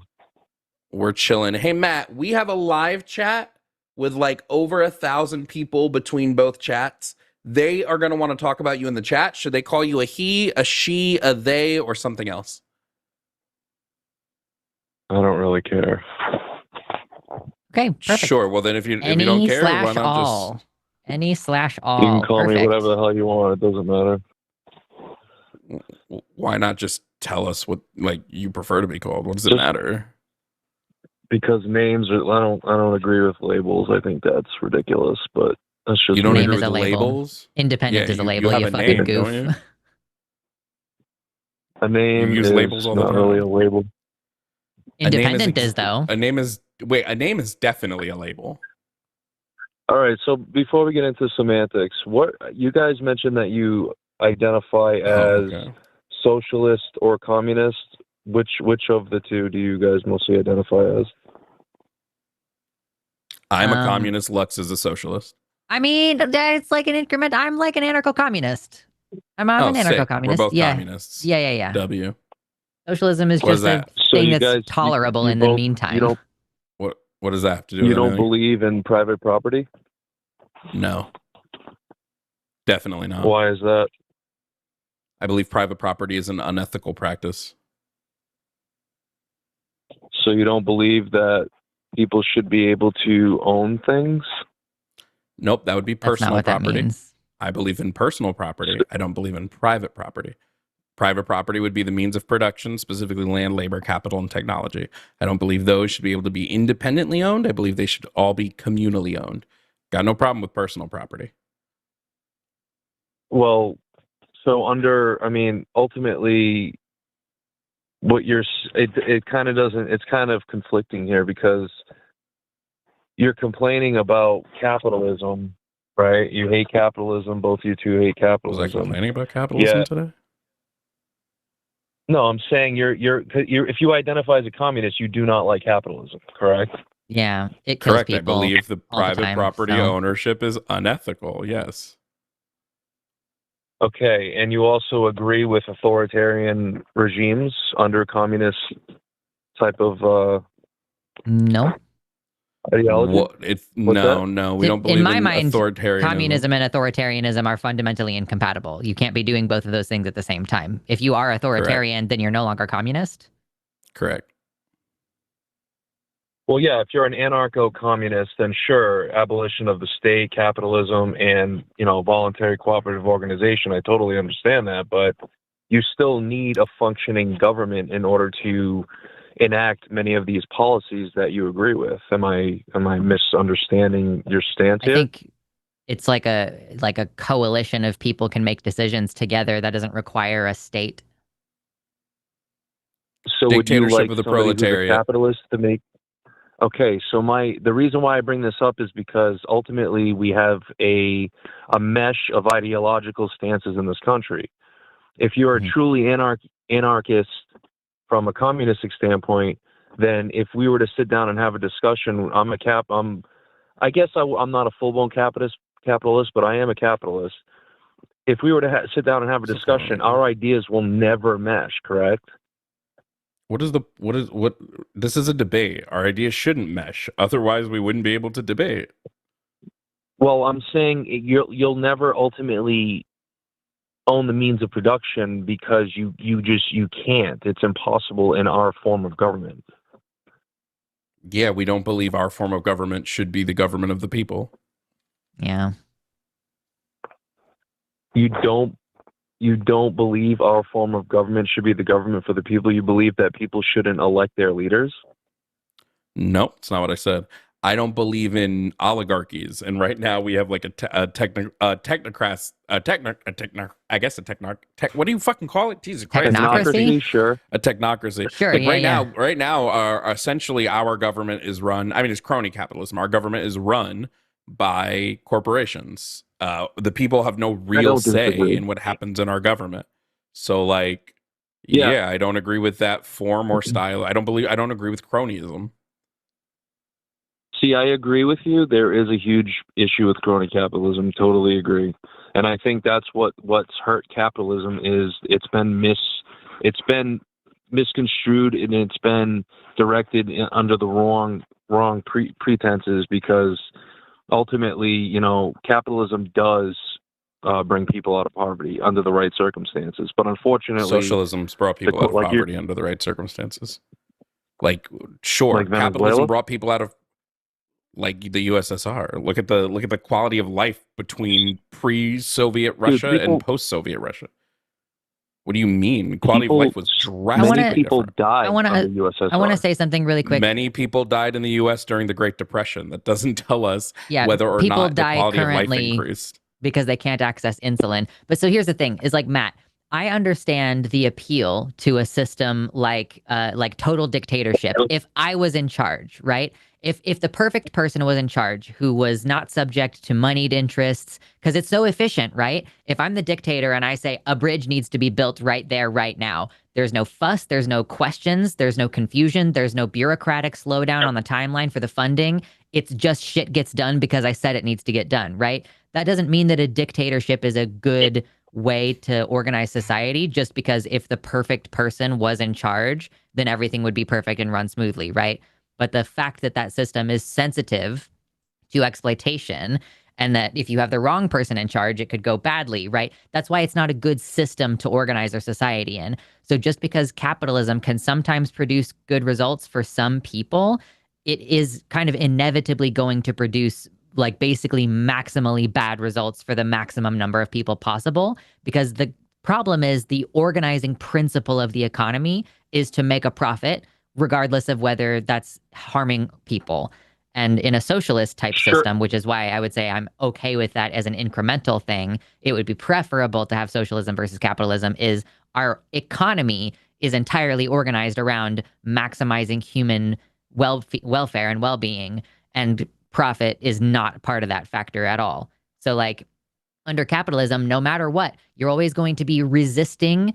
It's like, okay, here's another analogy. It's like, have you ever had a union job? There's a lot of tension between what the company wants and what the union will allow to happen. It's not really like a fun workplace because there's like constant conflict, right? The union is constantly fighting against the company's desire to exploit people to get the most money out of them as possible. And the union is fighting to make sure its members are getting paid. So if you just blow that up to a bigger situation, we are going to be constantly fighting against, you know, the influence that money has in politics, for example. If our system is one in which is like profiting is the priority, because that means that the politicians are also subject to that thing where they're like, yeah, I want to make and hoard as much wealth as I can because that's the goal in this economy. So they will do things. The politicians will still continue doing things that are in favor of capital and at the expense of the people. And like, I just think that fundamentally that's a bad way to organize an economy. Sure, but I agree somewhat with social democracy. I think that there are tenets there that may be positive for you know, even a typical American. But the reason why I bring up communism is because no matter what, there's always going to be a bad person, right? It doesn't matter what side you're on, whether you're a capitalist or a communist or whatever. You're always going to have a form of government at some point that is going to be against the people, okay? Whether it's a corporation or whether it's a communist dictator who hates their own people. I just told you that you can't have communism and a dictatorship at the same time. It hasn't happened in the past. If this is an issue, but like it's like one of those things where, like, yeah, if you have a dictatorship and you call yourself communist, that doesn't make you communist. Like, yeah, like North Korea calls itself a democracy. I don't think anybody over here is saying North Korea is actually a democracy, right? Yeah. So like, if you fundamentally don't understand what communism is, then I would understand this being a sticking point of confusion. Hold on. Historically, every communist state has been a dictatorship. We've never had a communist state. If there was a state, then it wasn't communist. North Korea, Cuba under Castro, one-party rule, restricted political opposition. Hold on. Stop. Hold on. Matt. Okay. North Korea is not communist. They have their own economic system. It's called Juche. They have their literal own system. They reject both communism and capitalism. They have their own thing.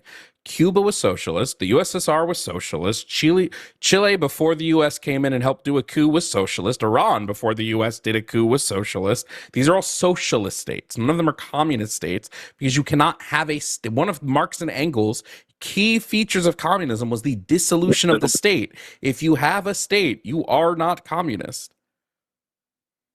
Stalin was a socialist / communist because he Stalin fell was under the a communist. bent Wait, of Marxism and Leninism. Matt, you're not listening. You're Okay. not listening.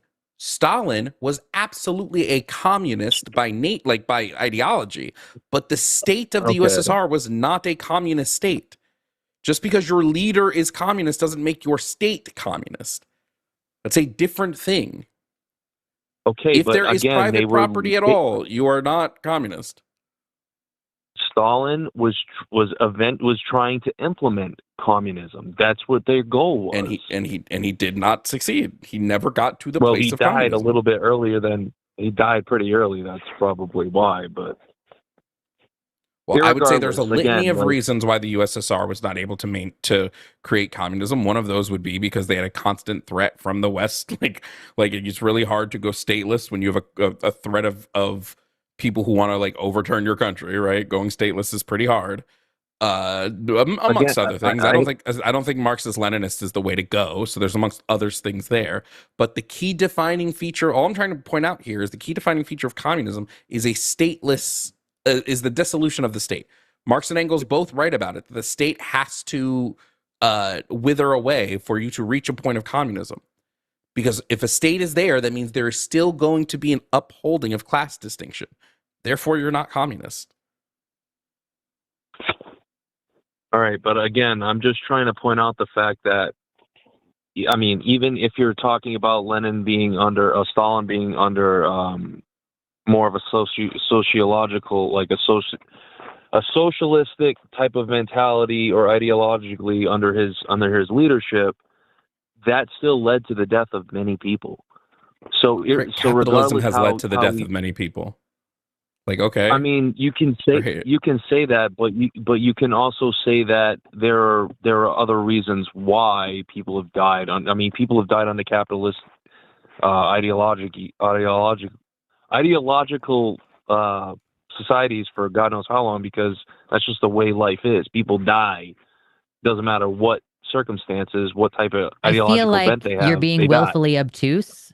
I think you're being willfully obtuse right now, because when we say people are dying under capitalism, we mean capitalism's mechanisms are killing them.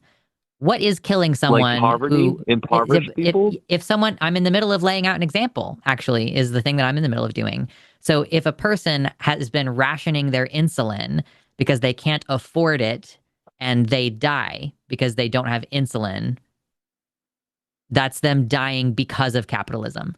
Like, capitalism created the situation, made it so that their medicine was for profit, for someone's profit, that it was legal for someone to set the price so high that it was legal for the health insurance company to refuse to cover it.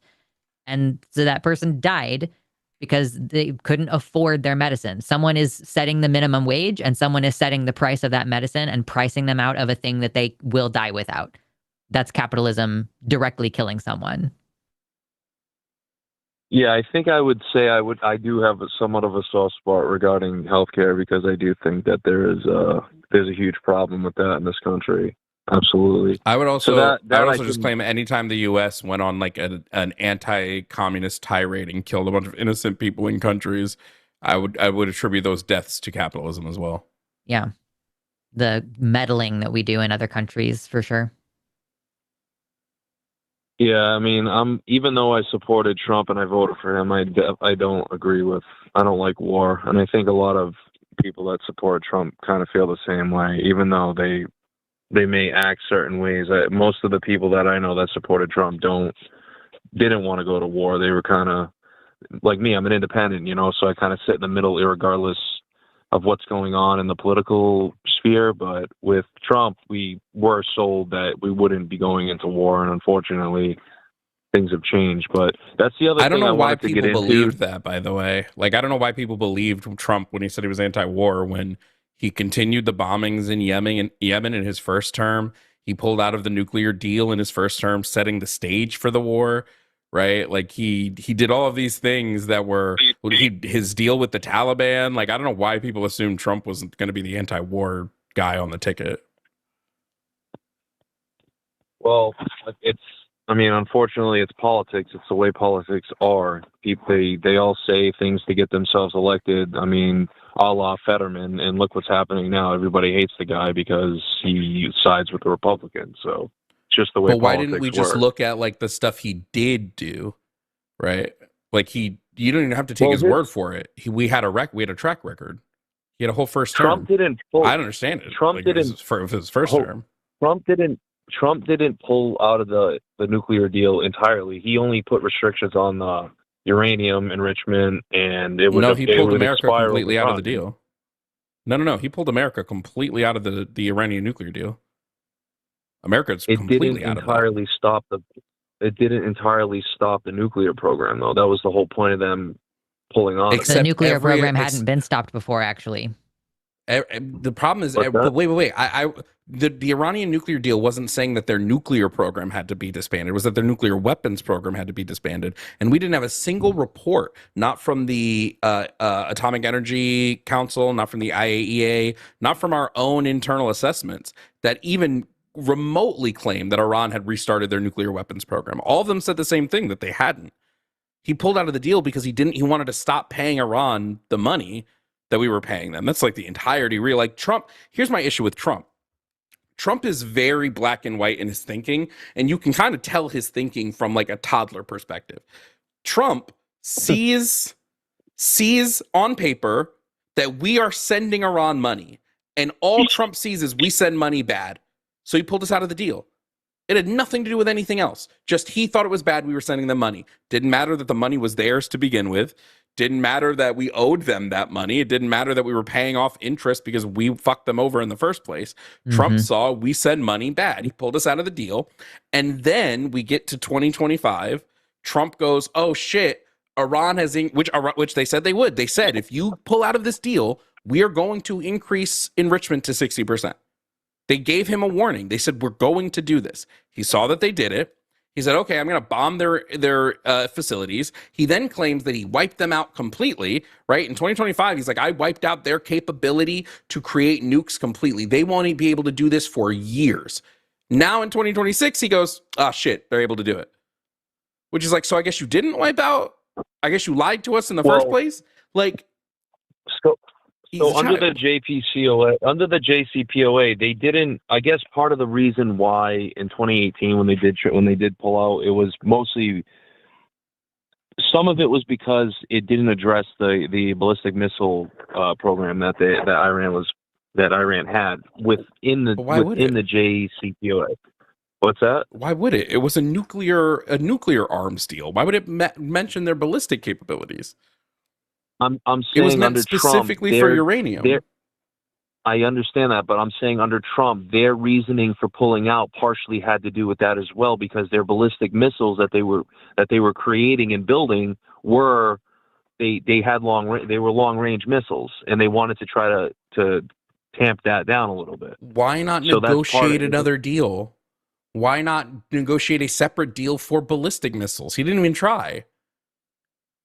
Well, I think they thought that the sanctions that they put on would force Iran to kind of come back to the table, and it really didn't, obviously. Iran said what they would do if he pulled out of the deal. They were very clear. They said, you pull out the deal, we are going to... And now, by the way, we impose sanctions again. We're just going to have to pay those back later like we did this time. No kidding. It's going to be more money that we're going to have to pay back with more interest later down the road like we did with the nuclear deal.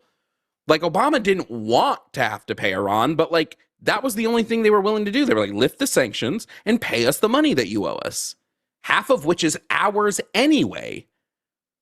And they were like, okay, great, we'll do that, right? And then Trump comes in, he pulls out of the deal. Basically, everybody on the deal is like, this was bad. Like, pulling out of the deal was a mistake, right? Iran is now enriched to 60%. They've claimed they weren't going to restart their nuclear weapons program, but he killed Khamenei. He killed Khamenei, and his Khamenei's son steps in, who is way more radical than he is, who may restart their nuclear weapons program because his son is fucking insane. So, like... Well, I think that depends on China. Possibly. I think China has a huge influence on what's going on. I think China has huge influence on... I don't think they have as much influence as people think. Not in this regard. Well, so can I just... I think we've had a good discussion so far. I just wanted to kind of get into the geopolitical thing that I think is going on. This is my personal opinion, and I know you guys kind of want to talk in facts and stuff, but I just want to bring something up for people to kind of ponder a little bit on, if that's okay. Okay. All right. So essentially, we supposedly, quote unquote, shut down the Strait of Hormuz, whatever. 20% of the world's oil goes through the Strait of Hormuz, okay? About 50 to 60% of the oil goes to China. Crude oil imports go through the Strait of Hormuz to China, which obviously includes Venezuela and other countries, okay? So are you guys familiar with the beginnings of the Muslim Brotherhood through the UK by any chance in the 20s? I'm not really, no. All right. So the UK government basically funded the beginning of the Muslim Brotherhood through the UK, but in the Middle East. Okay. And I don't know the exact details, but part of the discussions had to do with UK's grip on the Middle East when it comes to like oil and stuff like that. Okay.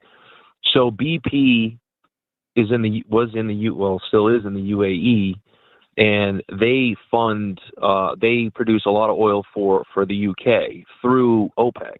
All right. So they actually get reduced oil costs from the UAE when they import it into the UK. All right. So UAE pulls out of OPEC. Okay. Weird. But what I think is going on is I think, sure, we don't like the Iran war. We don't like people dying. I totally understand, and I'm sympathetic to that. But I think that this has more to do with the United States restructuring the global economy, whereas, we're just being sold this bill of like, Israel and the U.S. are bombing Iran and trying to take over Iran and regime change and all this shit. I don't think the U.S. wants regime change. This is my opinion. I think that the U.S. is trying to break the chains from the U.K. that's had a grip on the U.S. through monetary and global control. All right. This is just my opinion, and I think I want to push back on that a little bit. Okay. I think this opinion isn't really founded in the facts. I think it's pretty clear that the U.S. is just Trump specifically is just doing what Netanyahu asked him to. Right? Netanyahu said, "Hey, it's clear Iran's," because literally, like, he met with the guy and then we attacked like a week or two later. Right? Netanyahu's been saying since the early 90s, hey, Iran has nuclear weapons. We should attack them. Every president before Trump said no. And Trump was the first guy to say yes, because Trump, even though in the internal, what we know internally is that most of his senior advisement in the military was like, no, we shouldn't do this. He did it anyway, because Trump doesn't listen. He was told one thing by Netanyahu, and that's all he cared about. So I don't see, I don't see the evidence for what you're claiming here based on what we know currently, based on like timelines and the reasons this administration has given and all that. Yeah, I mean, I'm kind of somewhat speculating. I'm not, obviously this isn't rooted in fact. This is just my opinion, but I think because of the state of, the debt in this country, because of how much because of them, so they just moved to Walsh, the Fed chair, and he's talking about switching the bond rates and all this crap. So I think that ultimately what we're trying to do is harness what's going on there and control an inevitable collapse. That's kind of where I'm at mentally, because I think that this Iran thing has more to do with the money supply globally than it does with an actual war with this country.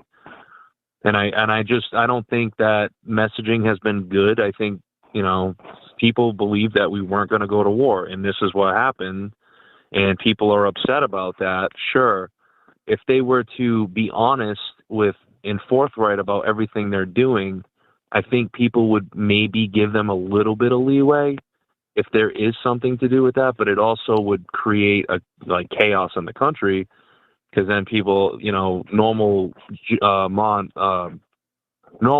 people in the streets would be like, wow, the economy is going to collapse, and then there'd be chaos. So I think that I just don't think there's any evidence for this. Well, again, this is my opinion. It's not. Yeah, I'm sure, not but I mean, wouldn't you agree with me that? Standpoint. Wouldn't you agree with me that we should probably base our opinions on evidence? Shouldn't that be how we should probably operate? Especially if we're making predictions about the economy. Well, I'm not making a prediction. I think that it's pretty obvious. We're totally spiraling into chaos from a debt standpoint. And there's things going on with the Fed now and all that that's supposed to help twist that a little bit into a better direction. And I think that this is all kind of happening all at once behind the scenes without us really knowing what's going on. That's all. Because I'm a money hawk. I like to follow what's going on globally, and I'm just interested on what's going to play out. My issue is you say you think it's pretty obvious, but based on what? It's obvious based on what? I think so. Netanyahu, apparently with this Chinese thing, Netanyahu wasn't happy that they went to China, right? I don't know if you guys saw the reports, but I think that the thing with Israel is this is kind of like a dog and pony show. They're not. I don't think the U.S. has. I don't think Israel has as much of a grip on U.S. policy as people think they do. I think that this was just I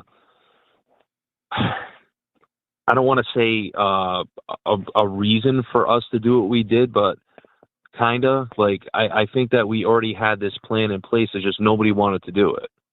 Nobody wanted to kind of to break this control that the UK has had. I mean, I'm just gonna probably end up sounding like a broken record, but again, we're not basing this off of anything. So I don't know what you go, well, I think the US was going to do this anyway, but based on what? We're just right back to that's why I stated in the beginning that this is based off of personal opinion, not evidentiary facts. This is just what I think is going on, because it kind of. But I don't know how you can. But that's what I'm saying. That's why I'm confused. Is you're going I think it's obvious this is happening. Yeah. But I don't have any way to prove that it's obvious. It just feels obvious to me because it feels obvious to me. Yeah. Is this just your intuition, or is there some factor that is convincing you in particular? You know what I mean? No, I think it's mostly intuitive. Yeah, I'm not going to say that there's a motive behind it. I just want shit to be better for us in this country. I mean, I think, like I said, I think war's bad, but if there's stuff being done under the veil of this war that's going to make it better for the American people, regardless how you feel about the country or Trump himself, then I think it would be beneficial if we give it a little bit of time and kind of see where things play out when this is all said and done. Because we still have another 2.5 years. I just don't think this is going to be beneficial. I think Trump has shown he does not care what's beneficial to the American people. I mean, he said it the other day. He said, I don't give a shit. He's like, I don't care about Americans' financial hardships. Yeah, he said he doesn't think about it at all. I don't care. He is not worried. Trump doesn't think 3 steps ahead. He has no care whatsoever about whether Americans are doing okay. All he cares about is what's immediately in front of him. It's like I said, I feel like he's a toddler. Like, you jingle keys in front of him, and that's what he's going to focus on. In Iran, where are the jingling keys? I think people. Yeah, sure. I mean, you can say, "Oh, Trump sounds like an idiot when he talks, and he doesn't think ahead, and this and that." But I think he's a lot more intelligent than people give him credit for. I think he does look down the line. Based on what? Can you point to me one thing Trump has within the either last term or this term, not the Iran thing, something different, where Trump has clearly thought ahead and he had something like big planned from the start? I mean, pulling out of the JCPOA, that's kind of looking ahead, isn't it? Knowing what may happen. Well, first of all, I said not the Iran thing, but clearly that was not good because Iran then started enriching uranium. Yeah, everybody mostly everybody agrees pulling out of the JCPOA was bad. What about the Supreme Court nominees looking forward? I mean, that's looking ahead, is it not? But that's not playing like 4D chess. He was given 2 picks that his administration stole, and he's like, dope, I'm going to steal two Supreme Court picks. Yeah. Right? I wouldn't really necessarily call that looking ahead. I mean, right? Matt, because we know under the conditions of the deal we had with Iran before was they were allowed to enrich uranium up to, what was it, 20% for research purposes, up to 20%. Yep. And so when we pulled out of that deal, we knew that they were going to start enriching up to 60%, which they are allowed to do under international law. So it does seem like if Trump was thinking ahead on that, he was thinking, oh yeah, in the future, this will be an excuse for us to start being antagonistic toward Iran because they're going to enrich the uranium up to 60%, and we can use that as justification for attacking them, which is what happened. So it's like, you could say that he did the long game and looked ahead, and the point of that was to start a war. So it's like, it's one of the things that we're kind of. I don't even think he was. I don't think so either. I'm gonna be so I don't think so either. With you. To be clear, I don't either. But I'm trying to ride this this wave that Matt is on. And if you thought that he was not going to get into a conflict with Iran based on what happened in his first term and what he said on the election trail, I think that you were willfully ignorant on that, because it was clear that pulling out of the deal before would create the circumstances that would justify us attacking and invading them, which is what has happened. So if Trump has been playing the long game, it was that he always intended to get into an armed conflict directly with Iran in this manner. So I don't know why you thought, like, what possible evidence you had to think that voting for Trump was the anti-war option. I mean, talking about things sure, that seem you obvious. can say that.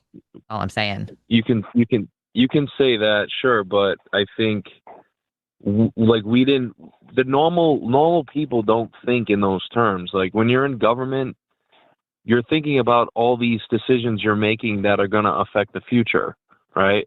So there's no way he makes a decision like pulling out of that deal, not understanding the implications down the road of that. I'm just going to throw this out he's an idiot. I'm just going to throw this out here. You can say, no, he's an idiot, and there's no way he knows that. Hold on. I'm going to throw this out here. And take this with a grain of salt. Obviously, you can. But, I mean, word from in his cabinet is he does not do this. He does not think about this stuff. Like, this is what people inside the White House are saying, is that none of that comes to mind. Who has said that? Well, this would just be from internal leaks. We don't know this. That's why I said take it with a grain of salt. Right? The sources that are coming out in the White House, I mean, it's the same people that are like, oh, he doesn't read when he's given a report, or he doesn't. I mean, this is a guy who openly is falling asleep in cabinet meetings on live TV. I don't think he's thinking that far ahead on this stuff. Well, I mean, that's why I don't like the whole leak thing, because you could also say that if shit goes wrong, these people that are helping make these decisions want Trump to look like the idiot and the fall guy, and they're the ones that are actually proposing these decisions and challenges to him.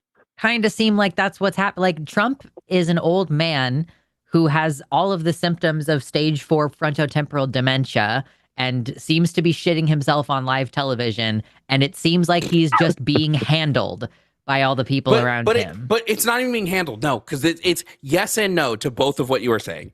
Okay. Yes, there are people who are very clearly manipulating things behind the scenes. We know who those people are. It's Peter Thiel. It's Curtis Yarvin. It's Stephen Miller. Like, do we know who these people are? We know it's not who a secret shadow government. Yeah, they openly admit to this shit. Like, Peter Thiel has been very clear. Like, none of them hide it. Then you have the other people like Vance. Vance doesn't control shit. You have Vance, Hegseth, Cash, who just fold to whatever Trump wants to say because they're under him on the ladder. Right. This is why, like, the senior military people are like, yeah, it looks like Trump is are all being like, yeah, we tried to talk him out of doing this, but he just didn't seem to want to listen to us. Yeah, because you aren't one of the people he's listening. You aren't one of those people, right? So, like, but this idea that Trump's playing 4D chess is, I don't know any circumstance that he made a decision that they tried to talk him out of. Again, internal reporting is saying that multiple people tried to talk him out of going to war with Iran.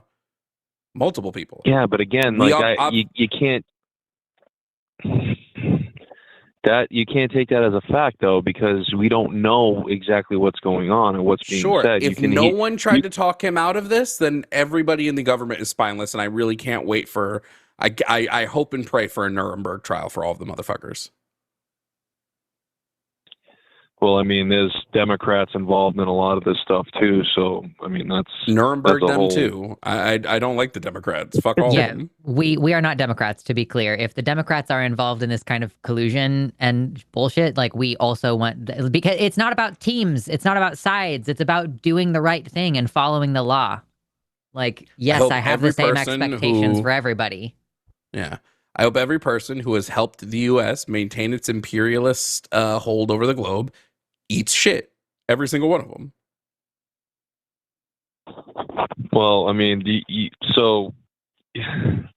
I mean, that's just the society. That's the society we live in. We live in this. The U.S. is the controller of currency worldwide. They're the world-based currency. We shouldn't be.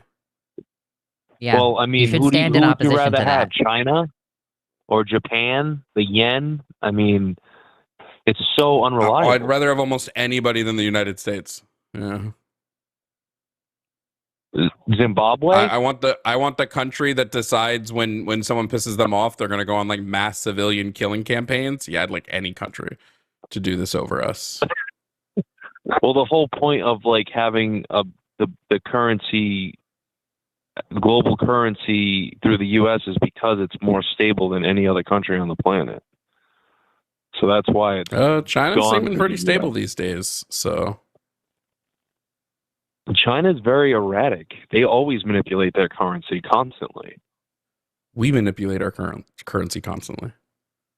What does that prove? Not as much. China, I mean, there's no influence in China. They literally, it doesn't matter. The government just decides to do whatever they want to do. At least here we have the Fed and we have people that supposedly have influence in that, but it's a little different than in China.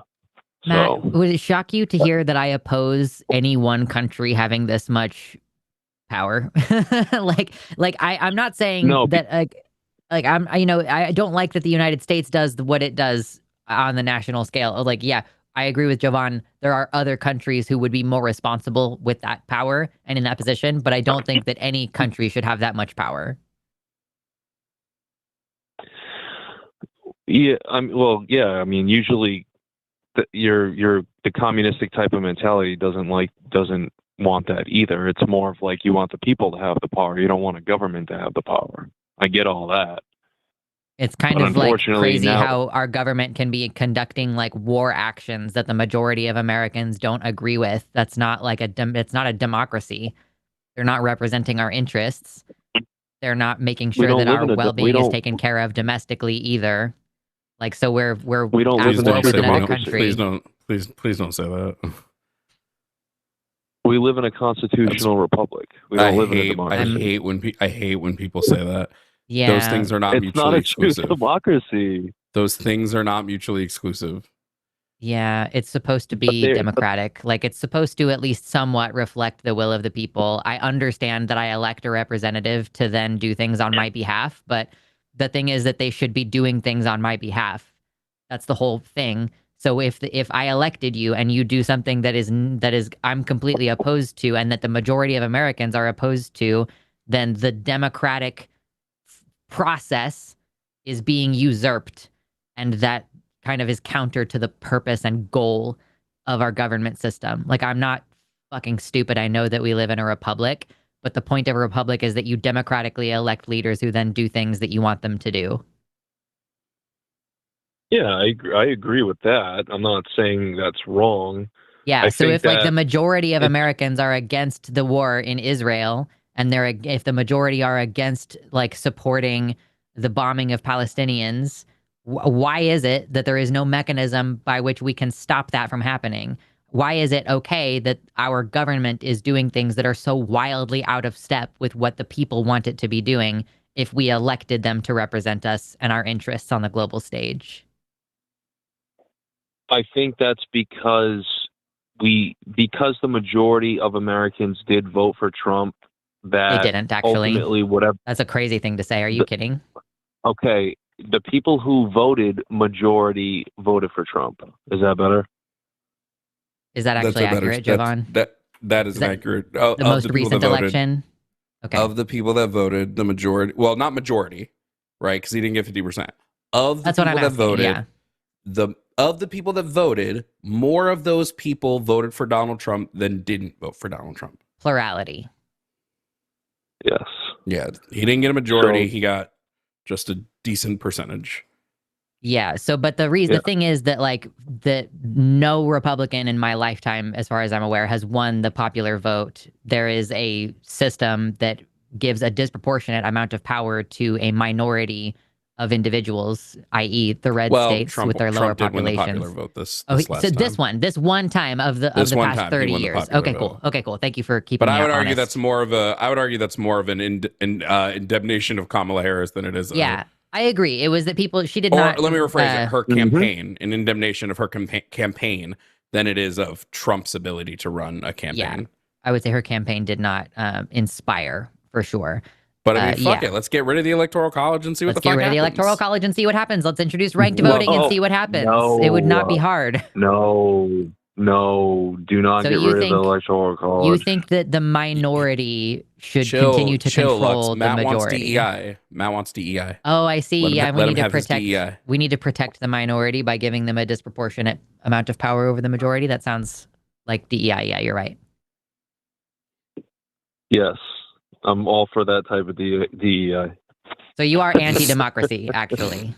Yeah, at least he admits it. No, I think the Electoral College.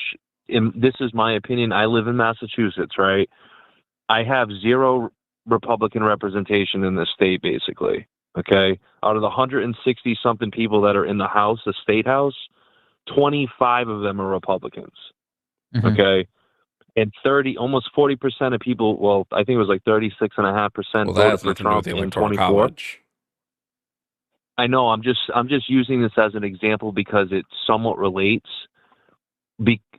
On the grand scale, it's not the same thing, but I'm just trying to make the comparison here. So in the state, again, 25. So like 20% or something like that of the state House is represented by Republicans. Okay, I'm not a Republican. I'm an independent. I will vote for a Democrat if they have policies that I agree with. Okay, I'm not a diehard Trump supporter as well. I'm more in the middle. I'm more moderate when it comes to most things. Right, but my point is, in this state, if you had a true democracy, we wouldn't be represented properly, according to the way things are laid out in this state. And that goes for almost every northeastern state in the country. But the thing is that, Matt, because of the Electoral College, if you are a right-leaning voter, which you have voted for Trump, I would consider you a right-leaning voter. you aren't represented in Massachusetts. You are disenfranchised as far as the presidential election is concerned, because if enough of your state is blue, which I believe it is, then those electoral votes go to the Democrat, right? When I lived in Kansas, as a Democratic voter, I felt like there was almost no reason for me to vote for the president, except I still did. But like I felt disempowered and disenfranchised as a voter because my vote didn't actually count for anything. And so I care about minority voters in majority the opposite states. Like I care about the Republicans in California whose vote is just doesn't fucking count for president, right? I want to eliminate the electoral college so that we don't have that problem anymore. Well, the electoral college is based off of population in the state. So the census every 10 years is supposed to repopulate all that, and then the electoral college does change. It's not static, and it hasn't ever been. Well, it's static for 10 years, but it's supposed to change. And that's the other thing that people need to understand. It's not like it's a set amount of votes every single time that a president is elected. But that doesn't change. That doesn't change that it's all or nothing. That doesn't change the fact that your vote for president doesn't count if you vote red in Massachusetts. Yeah, I got a really great idea. What if, about money, hear me though. out, That is hear about me money out, and hear me lobbying. out, hear me out. What if every person just got one vote and the winner is the person who gets the most votes? Yeah. Why does someone who votes in Pennsylvania have like 50 times more value on their vote than mine? Well, because at that point, what'll happen is all the politicians will say on both sides, we're going to give everybody free this, free that, and they're going to give us promises that they will never keep. And that's why they already do that. They do What that do you already. mean? Well, okay, but I'm saying both sides are going to do that, and it's going to get friggin' chaotic, and I don't think we need that Both at sides this point. already do that. On this literally free healthcare, free this, free everything for everybody. It doesn't matter what it is, it's free. It can't happen, and that's what they're going to do. They're going to pander to people. But if you and lie, then in 2 years when you're up for a re-election or whatever I'm saying, like from the local all the way up to the national, it's like, okay, if you straight up lie, then people are not going to vote for you again. That's how it works. But that's 2 years, 4 years, 6 years of lying that people have to deal with that whole time. Yeah, so we should maybe have a better system for recalls. Because, like, okay, there was this election that happened in I agree with that. one of the Carolinas, I think. So in one of the Carolinas, a brand new district was created that was very, very blue leaning, and they elected someone who ran as a Democrat, and she switched her party affiliation to Republican after she was elected by the majority Democrat district, and she started voting down party line with the Republicans, for example, like against abortion, even though she had previously stated she was pro-abortion. So yeah, we should have a much stronger system for recalls in the event that, and there should be like, you are not allowed to run again for a certain period of time if you have been found to be overtly lying in your campaign. We have weak as fuck mechanisms in this country for addressing this. Like, why is it that our president can be impeached multiple times and we just still have to wait 3 years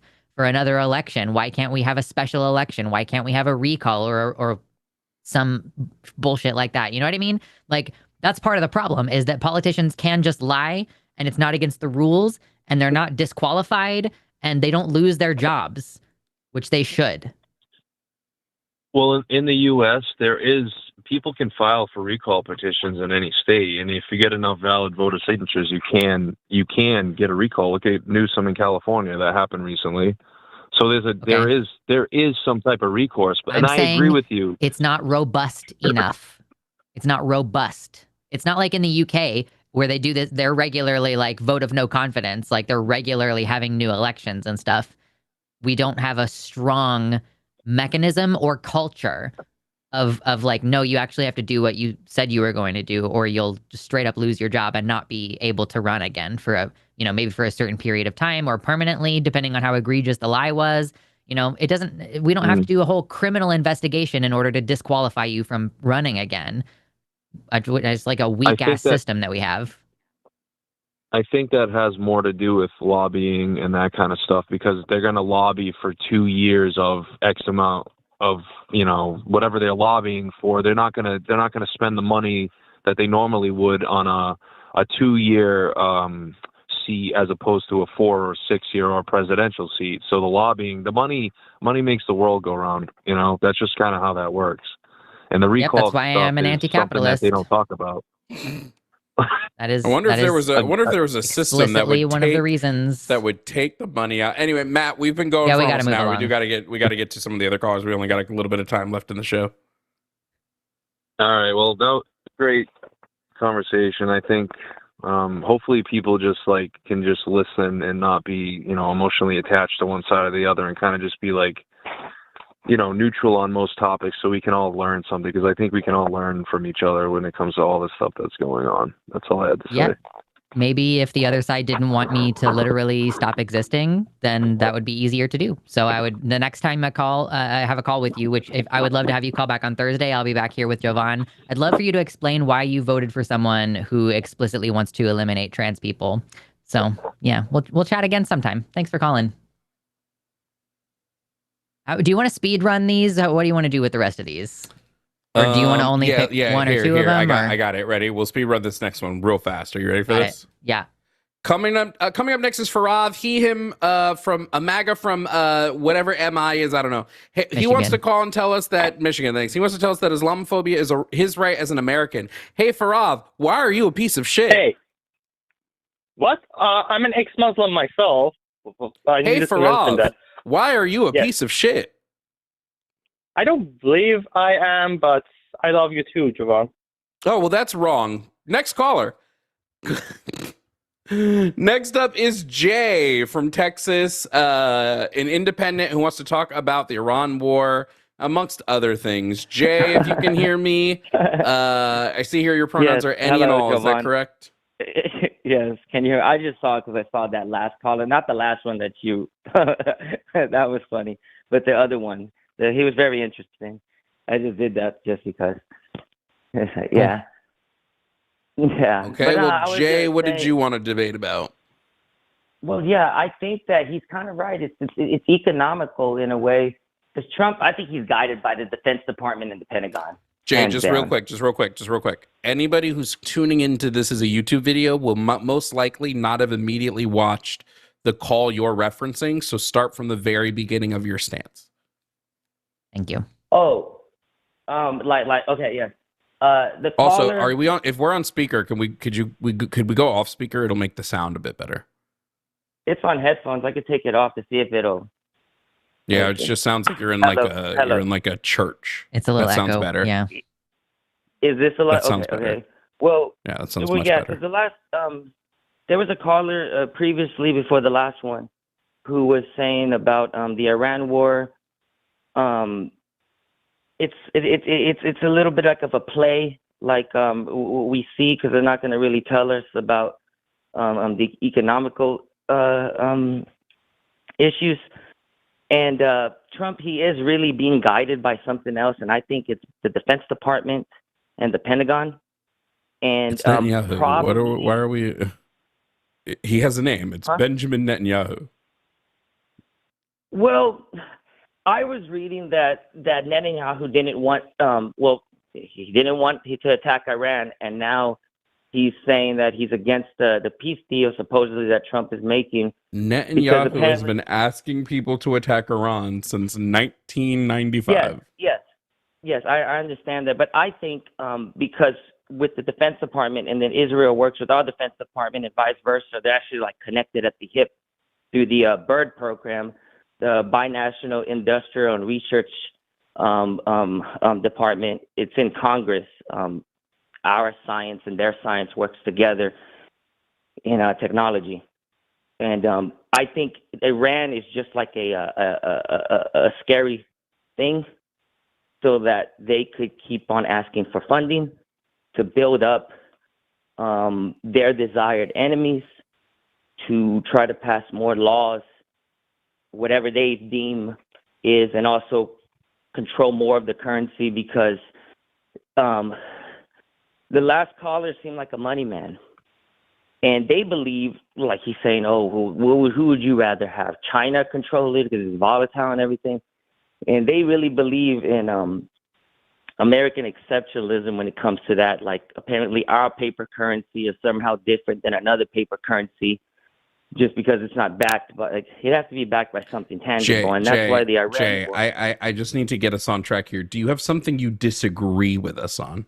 Yeah. Like specifically? Well, do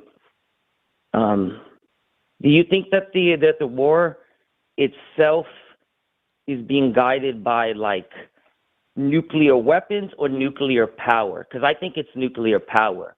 Because if Iran gets nuclear power, then it frees up all their oil to sell onto the market, which will lift them out of hyperinflation.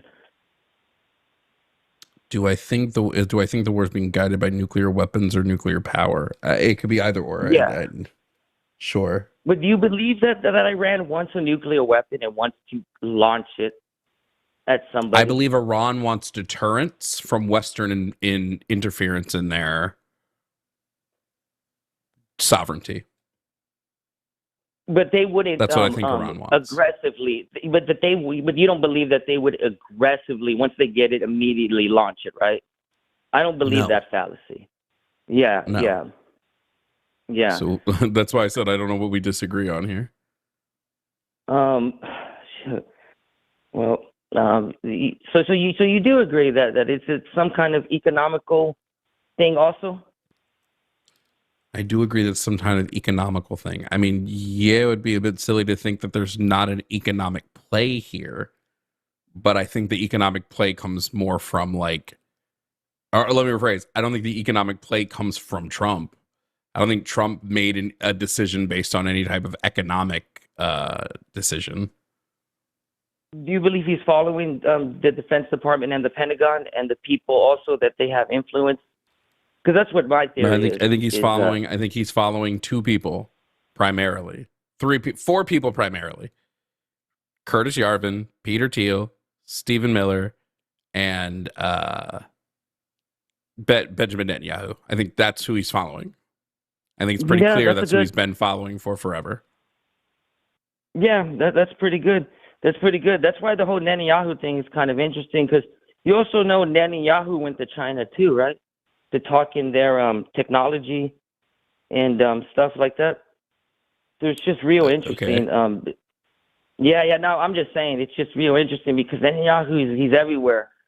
And then it seems like Trump is just there to kind of just be a buffoon and act like, oh, well, he didn't know what was going on and blah, blah, blah, this. And it seems like Donald Trump Donald Trump is a puppet for people who want to disrupt global politics in such a way that they become essentially God kings. It's not even that's not even hyperbole. Fucking Peter Thiel legitimately wants to be a God king. He wants to, he's literally said he does not believe there should be democracy and that every country should be run like a government or like a business. And the leaders should be basically CEOs that have lifelong positions of power. This isn't even a joke. This is just what these guys legitimately believe. Like go to like some type of monarchy, but be like some type of modern business monarchy type thing, right? But based on, and that's the thing that doesn't make sense, though, because they're trying to base it on cryptocurrency or currency, which is just paper.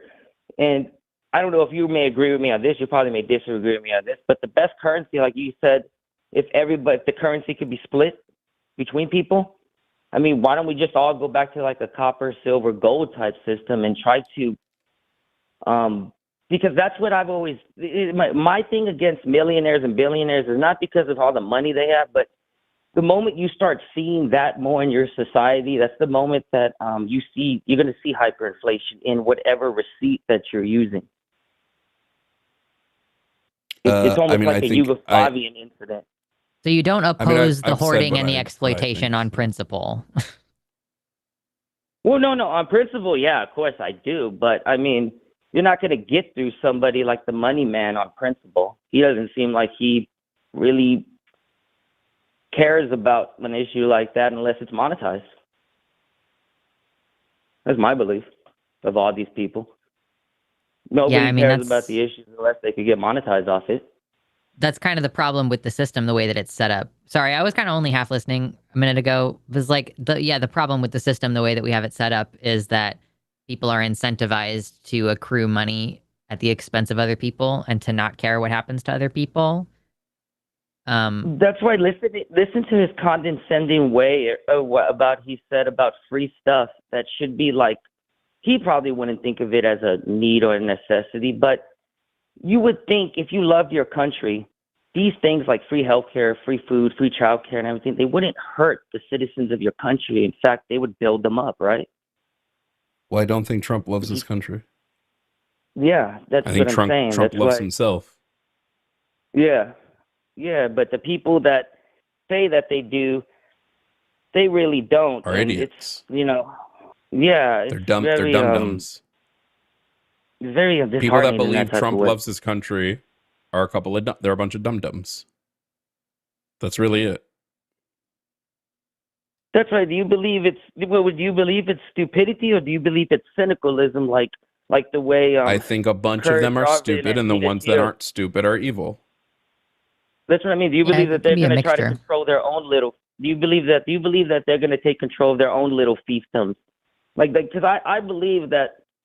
What do you think about Yugoslavia as a communist state? Like, I think they want to make us look like something like that. I think that's a petri dish of what they want to do. We know exactly what they're trying to do. Go look at Peter Thiel is trying to build. I actually don't know if he's built them yet or not, but he's trying to build these little American villages in, I want to say it's Norway. Those are literally the blueprint for what he wants to do. He's literally implementing it.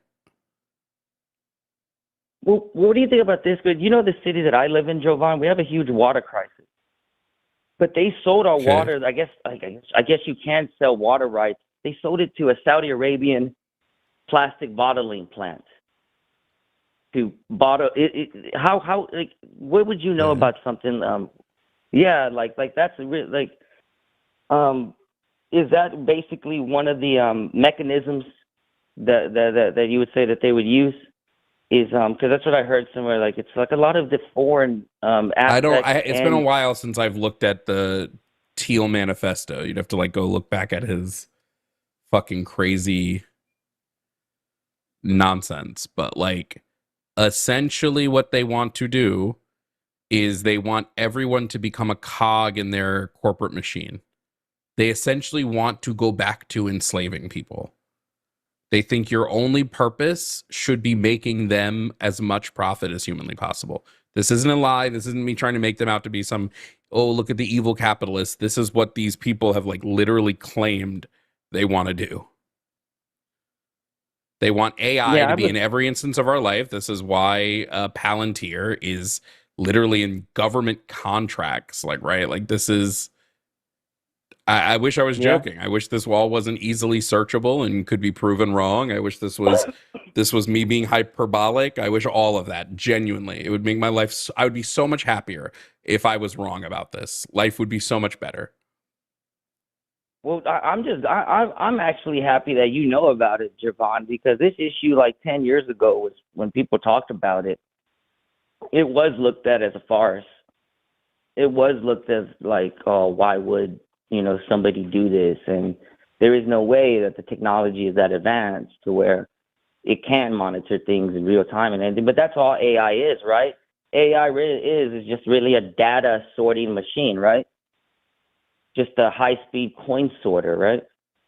Look at the inf data and split it up into the patterns that you see, and then correspond those patterns with what you theorize what it could be, right? Yeah, the best resource I would give people for looking at how AI is going to just absolutely decimate people in terms of state control is, I want to say it was California. California implemented AI in their policing system, and it went fucking ape shit. I don't have the study in front of me, but I'll have to try to find it and put it in my source document. But Jay, it basically went after everything, right? Well, no, it specifically went after black people. But Jay, we do have one more call that we want to try to get to, and it seems like we predominantly agree. But I wanted to tell you that that's the same thing when the military tried to make drones. it eventually went after everybody, even the good people. I mean, yeah, sure. That's Like you said, we crazy. don't really disagree here. Okay, thank you, Jovan. I'm sorry, but thank you. Thank you. I thought we were about the Yugoslavian thing, but thank you. Yep. All right, no problem. Appreciate you. Later. Bye.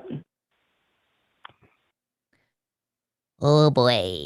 This next one's 100% a more you call Lux. Yeah. So why don't you start this one off so I can go pee? Yeah. All right. We're going to talk to Sam, who uses he, they pronouns. He's a leftist from Georgia. Let me bring on Sam. Hello, Sam. You're live with Luxander and Jovan when Jovan gets back in a second. How you doing? Hello. I'm doing good. How are you? I'm doing okay. I'm producing and hosting at the same time, which always stretches my brain a little bit, but I'm otherwise doing well. Your topic today is about gender. Why don't you lay it on us? Tell me a little bit what you want to talk about. Oh, I guess first I should address the elephant. I guess because I had to give pronouns, and I guess actually maybe I'm gender fluid because my name is androgynous, so people will call me everything, and I don't have a problem with it. And then I guess we'll move on to the debate. Cool. Yeah. Sweet. I am agender, so two non-binary people having a chit chat. Sweet. Sounds good. Okay. I was gonna say the idea of gender itself, I think, is maybe only an invention of colonialism, like the rulers trying to rule over their subjects. So then, any identification with a gender would just you following the programming that you was given by your colonizers to even think that you're, a boy or a girl, because naturally we wouldn't have those ideas at all. Just like how money is an invented concept. I mean, I agree that gender is a social construct. I disagree that it's fundamentally colonial because a bunch of sovereign nations of, the indigenous American people were, they had interesting systems of gender, and they recognized gender as some categories of gender as being sacred, and, there were different roles, and it was not necessarily an oppressive system. And it certainly, I mean, it was squashed out by colonialism. So there was a pre-colonial system of gender that wasn't fundamentally oppressive. I would agree that the majority gender system that has been imposed on so many people now currently is colonial because that's everything about our societies are heavily influenced by all that colonialism. And it's anywhere that was colonized by Europe, basically. So yeah, I don't know. I'll pitch it back to you. What do you think? Well, maybe not necessarily colonial, but definitely an oppressor trying to roll over a subject class. It will make so much more sense that it's maybe a king or an emperor trying to force the people of, hey, you know what? Instead of y'all being free and could think of yourselves as any way, and then maybe you don't hook up and make babies. No, I'm going to make sure that your way of thinking is to only slot yourself into one or two categories, and then you'll put yourself in that. You two unite, you'll make me new subjects. And that makes a lot. It makes too much sense to not be true. So I just want to make sure I understood what you said. Basically, that gender is a system that is upheld by whoever's in power because it makes the subjects of that power easier to create in-group out-groups and thus easier to control. No, it makes it easier for you to continue propagating, to continue making new babies. If you could think of yourself as a they, them, and then you're not necessarily seeking out the opposite sex to make a baby, well, then maybe 30% of the population aren't making babies because we're free to be gay, we're free to be non-binary. But if you go ahead and force us to just think of ourselves as these two sexes, and we must unite and make a baby, well then, yeah, that's how the king gets more new subjects for his army, to have new slaves. Yeah, I mean, I could potentially see that, I guess. Like the idea that I mean, I think that those ideologies do tend to kind of go hand in hand at the very minimum, right? And it does seem like that is kind of what's happening right now in America with the access to abortion and birth control being threatened and limited, and the kind of explicit rhetoric where they're saying that they want women at home making babies and stuff. It's like, yeah, I could see that. And the same forces tend to be pretty hostile toward gay people and everything. So yeah, I mean, I could see that the current role, at least, of the imposed gender binary could very well be, yeah, like we want to create more babies for the purpose of like having more workers because the economy has to grow kind of no matter what. Um, but that's not inherent to the system, right? Like we could agree that there are aspects of gender that are personal and that could be beneficial to an individual, right? Like we could agree that there are systems of gender which aren't inherently oppressive. I'm not. Well, maybe, but it still like really seems like very artificial. Like even thinking of like what even makes someone appear to be male or female, that it's not as simple as XX and XY. So to even just have the idea of, yeah, it's so simple that I'm just a boy or girl, to even have those thoughts, it kind of seemed like a cage that maybe was set on us. And really, we're supposed to be more free and not even really have a strong feeling of, yes, I am, one or the other, or whatever. Well, I mean, I think throughout history, people have had feelings about their gender that seem somewhat independent of like the societal expectations, right? So if there is a mostly egalitarian system of gender, as in like many of the Native American tribes, you still have people who are like, I explicitly reject fitting into the clean roles of like a man or a woman. Like two-spirit is the thing that I'm thinking of. And two-spirit is kind of a broad umbrella term for a bunch of different identities that existed within different tribes and different cultures. Um, yeah, so it's like, okay, a thing that is real can be exploited and turned up to 11 and used in this kind of oppressive framework. I don't think that that necessarily means that the entire system is flawed, right? Like we can acknowledge that there are differences between ethnicities that are like medically relevant at times, right? Like if somebody is more likely to have sickle cell anemia or something like that, like there is a relevant genetic reality there that we would want to respect and create medical outcomes that are ideal for that group of people. But that the idea of like race took this thing that exists in reality, that biological like differences between groups of people, and has superimposed this kind of oppressive structure that serves to divide us and control us. But it doesn't mean that like people's cultural differences aren't important to them, or that their medical history is not very relevant for their lives and they want to get cancer screenings more often or something like that.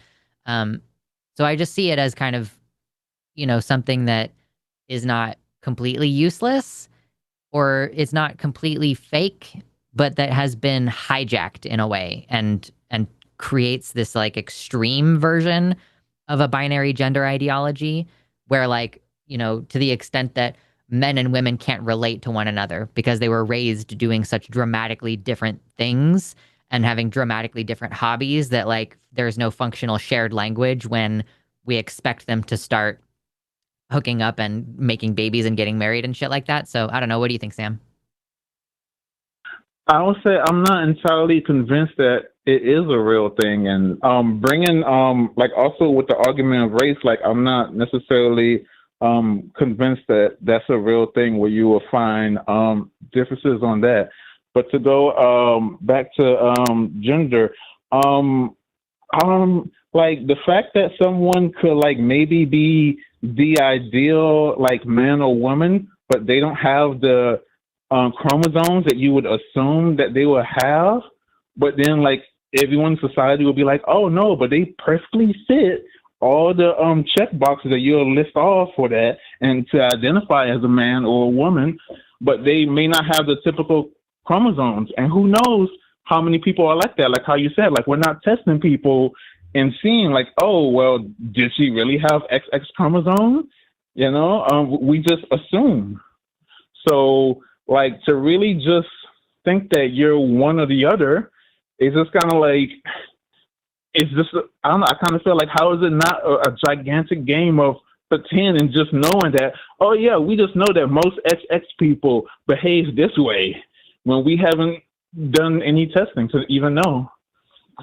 Yeah, well, I mean, I would say, there's kind of a distinction, and like I would agree that the behaviors, we can't pin people down and like all women act this way, all men act this way. And like, yeah, like gender is very flexible and it changes over time, but also it didn't come out of nowhere. And there is, it's really tough to discover anything about the Scythian Empire because they didn't have writing, so they didn't write about themselves. But when other societies came in contact with them, they would write about the Scythians. So like there is a sort of third-party evidence that the Scythian people, there was like a class of priests or priestesses, whatever term we would use in a modern era, but like people who would cut off their testicles and drink horse urine of pregnant horses because it had estrogen in it and would cause them to grow breasts. So it's like, clearly this stuff exists since a pre-colonial time because the Scythians was like thousands of years ago. And it's like, it's so prevalent across like the idea of gender is prevalent across different cultures in such a way that it's like, I don't know if every culture could independently have invented the same specifically oppressive structure that is used to inflict roles on people and create more laborers under like an economic system. It just seems like there's too much like independent creation of that, Well, I mean, don't we see the oppression of certain people all around the world, and it's never the other way around? How could it in every single country around the globe where you saw slavery, that you saw it happen a certain way and not a different way? It's like, I don't know, like it could be the idea could be everywhere, but still be a fabrication. Yeah, and I mean, I am agreeing that the current power dynamic of gender is a direct result of colonialism. Like I'm not arguing against the idea that our present construction where we don't want we separate little boys from little girls. We don't even let them play together in sports in elementary and middle school when there is no real like advantage that one group has over the other. Actually, I guess in like early adolescence, girls actually have an advantage because they hit puberty sooner. But yeah, and like I'm not arguing against the present paradigm being oppressive. I just also think that it existed prior to that oppressive, like the idea of like gendered roles or whatever, like it clearly existed at some previous time to be then hijacked. Like I don't think that it was spontaneously invented at some point by somebody with a evil mustache twirl, Oh, I have a better example. The invention of nudity being such a problem. The fact that we lost our mind at Janet Jackson at the Super Bowl when that could have been a mistake, and just how many indigenous populations are just like, what, y'all lost your mind because y'all saw that? I don't understand. What's the problem? Like it could be so widespread and seem like it's the norm everywhere, but is that truly how human beings are, or we think that way? I don't think we normally think about nudity that way, and I don't think we normally think about gender that way. Yeah, and I mean, I would also agree that the idea that nudity is taboo is a conservative function that can be downstream of religion. So, like, yeah, puritanical ideals, like Puritans are the ones who founded this country, actually, like America, because basically they were too extreme and nobody wanted to fuck with them in Europe. And so they left and came here. And so it was like the most extreme religious psychopaths at the time who were first contact with the natives here. And so it does make sense that in particular America is puritanical and is opposing, nudity and does not promote, female independence. Because, that's another aspect of like how the Salem witch trials happened, is because Puritans did not like female independence or like women being successful and being able to make their own profits and stuff like that. Whereas in Europe, in the culture that they came from, women often were independent and had their own monetary and political power. Like women brewed most of the beer, which was highly profitable, and women had businesses with regarding the production and sale of milk and milk products. Like a milkmaid, is a woman who would often work for a woman who owns the cows, because it's like woman's work. So like, yeah, women were capable of being independent in Europe, and then Puritans were violently opposed to that, and those are the people who first settled here. So it does make sense to me that America in particular has a problem with puritanical ideals.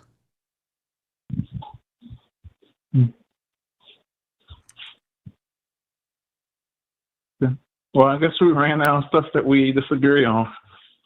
Yeah. I didn't think that we were going to have a huge amount we disagreed on. I just push back against the idea that gender as a whole is a bad thing, or that gender as a whole is like fundamentally oppressive. Like I feel like that's throwing the baby out with the bathwater. I'm a gender anarchist. I believe that people should be able to do whatever they want with their bodies and use whatever words they want, and that there should be no hierarchy to gender.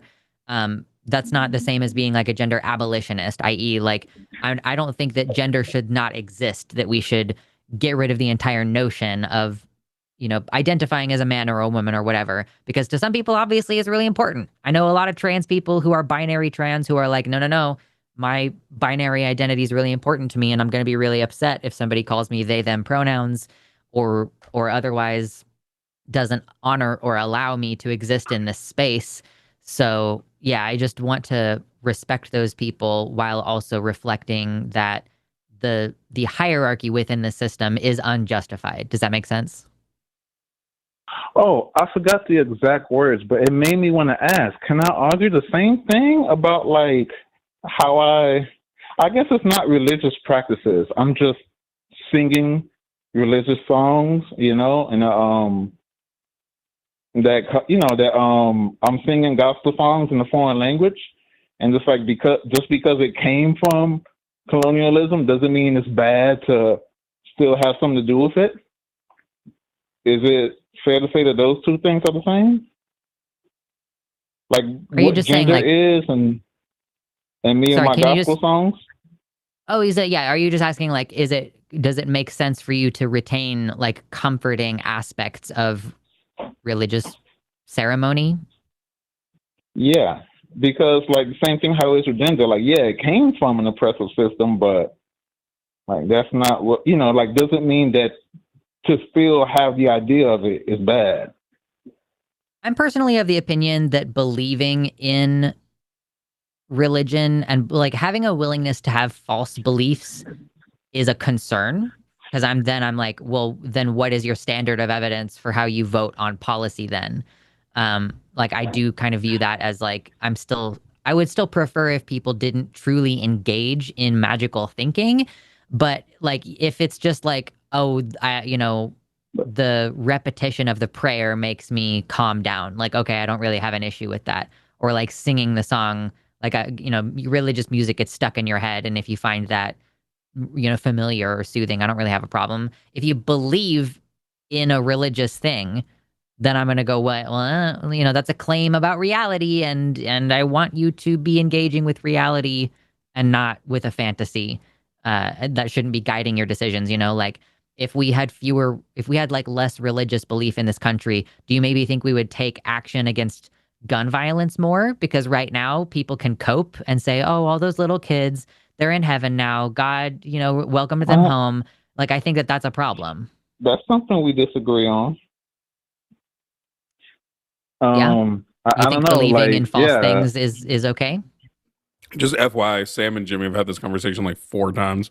Okay. Yeah, like I was gonna say, like I agree, like with the same way how Charlie Kirk thought about the Second Amendment. Like, if the citizens of the most powerful country if they don't have the weapons they need to do a coup anytime, well, then there isn't any reason why every country wouldn't be on lockdown.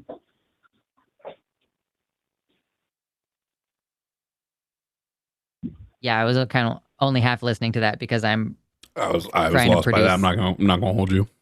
It's cool. Yeah, I'm like trying to engage with this conversation while also I'm about to produce another show after this one that I'm also currently producing. Well, so I we're apologize. pretty much out of time anyway. We are pretty much out of time. Yeah. So Sam, I appreciate your time and your conversation. And if you would like to call back sometime, I'll be on again over the next couple of weeks on this show. So thank you for taking my call. Yeah, appreciate you. Have a good night. You too. Okay. I can hear myself so many times right now, and you're right. It's really distracting, but I need to be able to know that tech things are going well over here. So will you just like read a couple super chats while I say hello to Seth and Forrest over here? Yeah. I don't have the stream pulled up, so let me pull the stream pull up. Yeah, we've got a couple super chats. I'm going to read them. Chat. I'm going to wreck it. I got this. Do it. Superior chats. Okay, it's time for superior chats. Those are going to be chats that are superior to all other chats because we live in a whatever it's called. This is super chats are clearly racist. Okay, $5 and up, and I'll read. Lena said that's not a conversation, Matt. You're merely sentient. McKalen Space said Lux should let me have a drink of that Dr. Pepper cream soda. Do you enjoy zero sugar? Because that's what it is. That's how germs are spread, guys. Yeah, that would never happen. That's true. Matt said the problem with the whole communism kills shit is that deaths under communism are treated as a systemic issue, but the billions of victims of capitalism are ignored or labeled as personal failure. So true. So true. By the way, yes, y'all, we are going to be sending you to Forrest and Seth after this. That's the show that I'm producing and trying to get set up currently. So if you just stick around in the chat, in about 3 minutes, we'll kick you over there and then you can see me in the chat there. Serial Demon Stuff said Lux and Jovan are the best Jimmy Snow hosts. Combo breaker. Hashtag combo breaker. Mira Featherbender said, here's hoping you don't get a monad troll. Lena Langdon said, I'm a sleepy girl today. Aw. And then Gnor Plorb, whatever, said, what are the specific mechanisms of management in your systems? How are laws enforced? How does a collective defend against competing factions of power, et cetera, and the slog of bureaucracy? Are you asking us, like, we don't have the details worked out like that. We would figure it out together, is the answer. I ain't figuring out shit. No, I'm just kidding. Just abdicating all responsibility. Yeah. No. I wanted to be there, but I'm not going to work to get there. No, I'm just kidding. Those are our super chats. Not many today. You guys don't love us as much. Oh, wow. So sad. So sad. Wow. Not enough Look love. at the super chats. Wow. Yeah. Well, listen, y'all. We've got upcoming shows that are going to be good and fun for the rest of the week. We've got After Dark tonight, of course. Tomorrow is our 8-hour stream with Forrest and Erica and me producing. So happy Memorial Day. Crazy for that. I know. We do it once a month now. Apparently, it's like 20% of my monthly income. So I'm going to keep doing it. Fair enough. Yeah. We've got Chewed Gum this week. Taylor and Alyssa are back together. Dream team. Aaron is a guest on Matt Dillahunty's show this week. Aaron Rabinowitz. And then we've got Takis with Josie and myself on Thursday, unfortunately, because I'm pretty sure I'm doing the show with Jimmy afterwards, too. Man, I got to stop working 6 days a week. Nah, work 7. 7 days? Yeah, no, you're right. Let's do more Cause I Wannas on Fridays, and then I'll never have a day off again. I'm going to schedule Cause I Wanna in like 2 Fridays from now just for that. Yeah, perfect. And it's almost certainly going to be me because Arden is out for the entire month of June. So I'm going to call it Cause I Need to, though. Cause I need to. Yeah. Well, cool. I mean, basically, we're done here. That was the show. Here went the show. Thanks for watching the show. Okay, bye.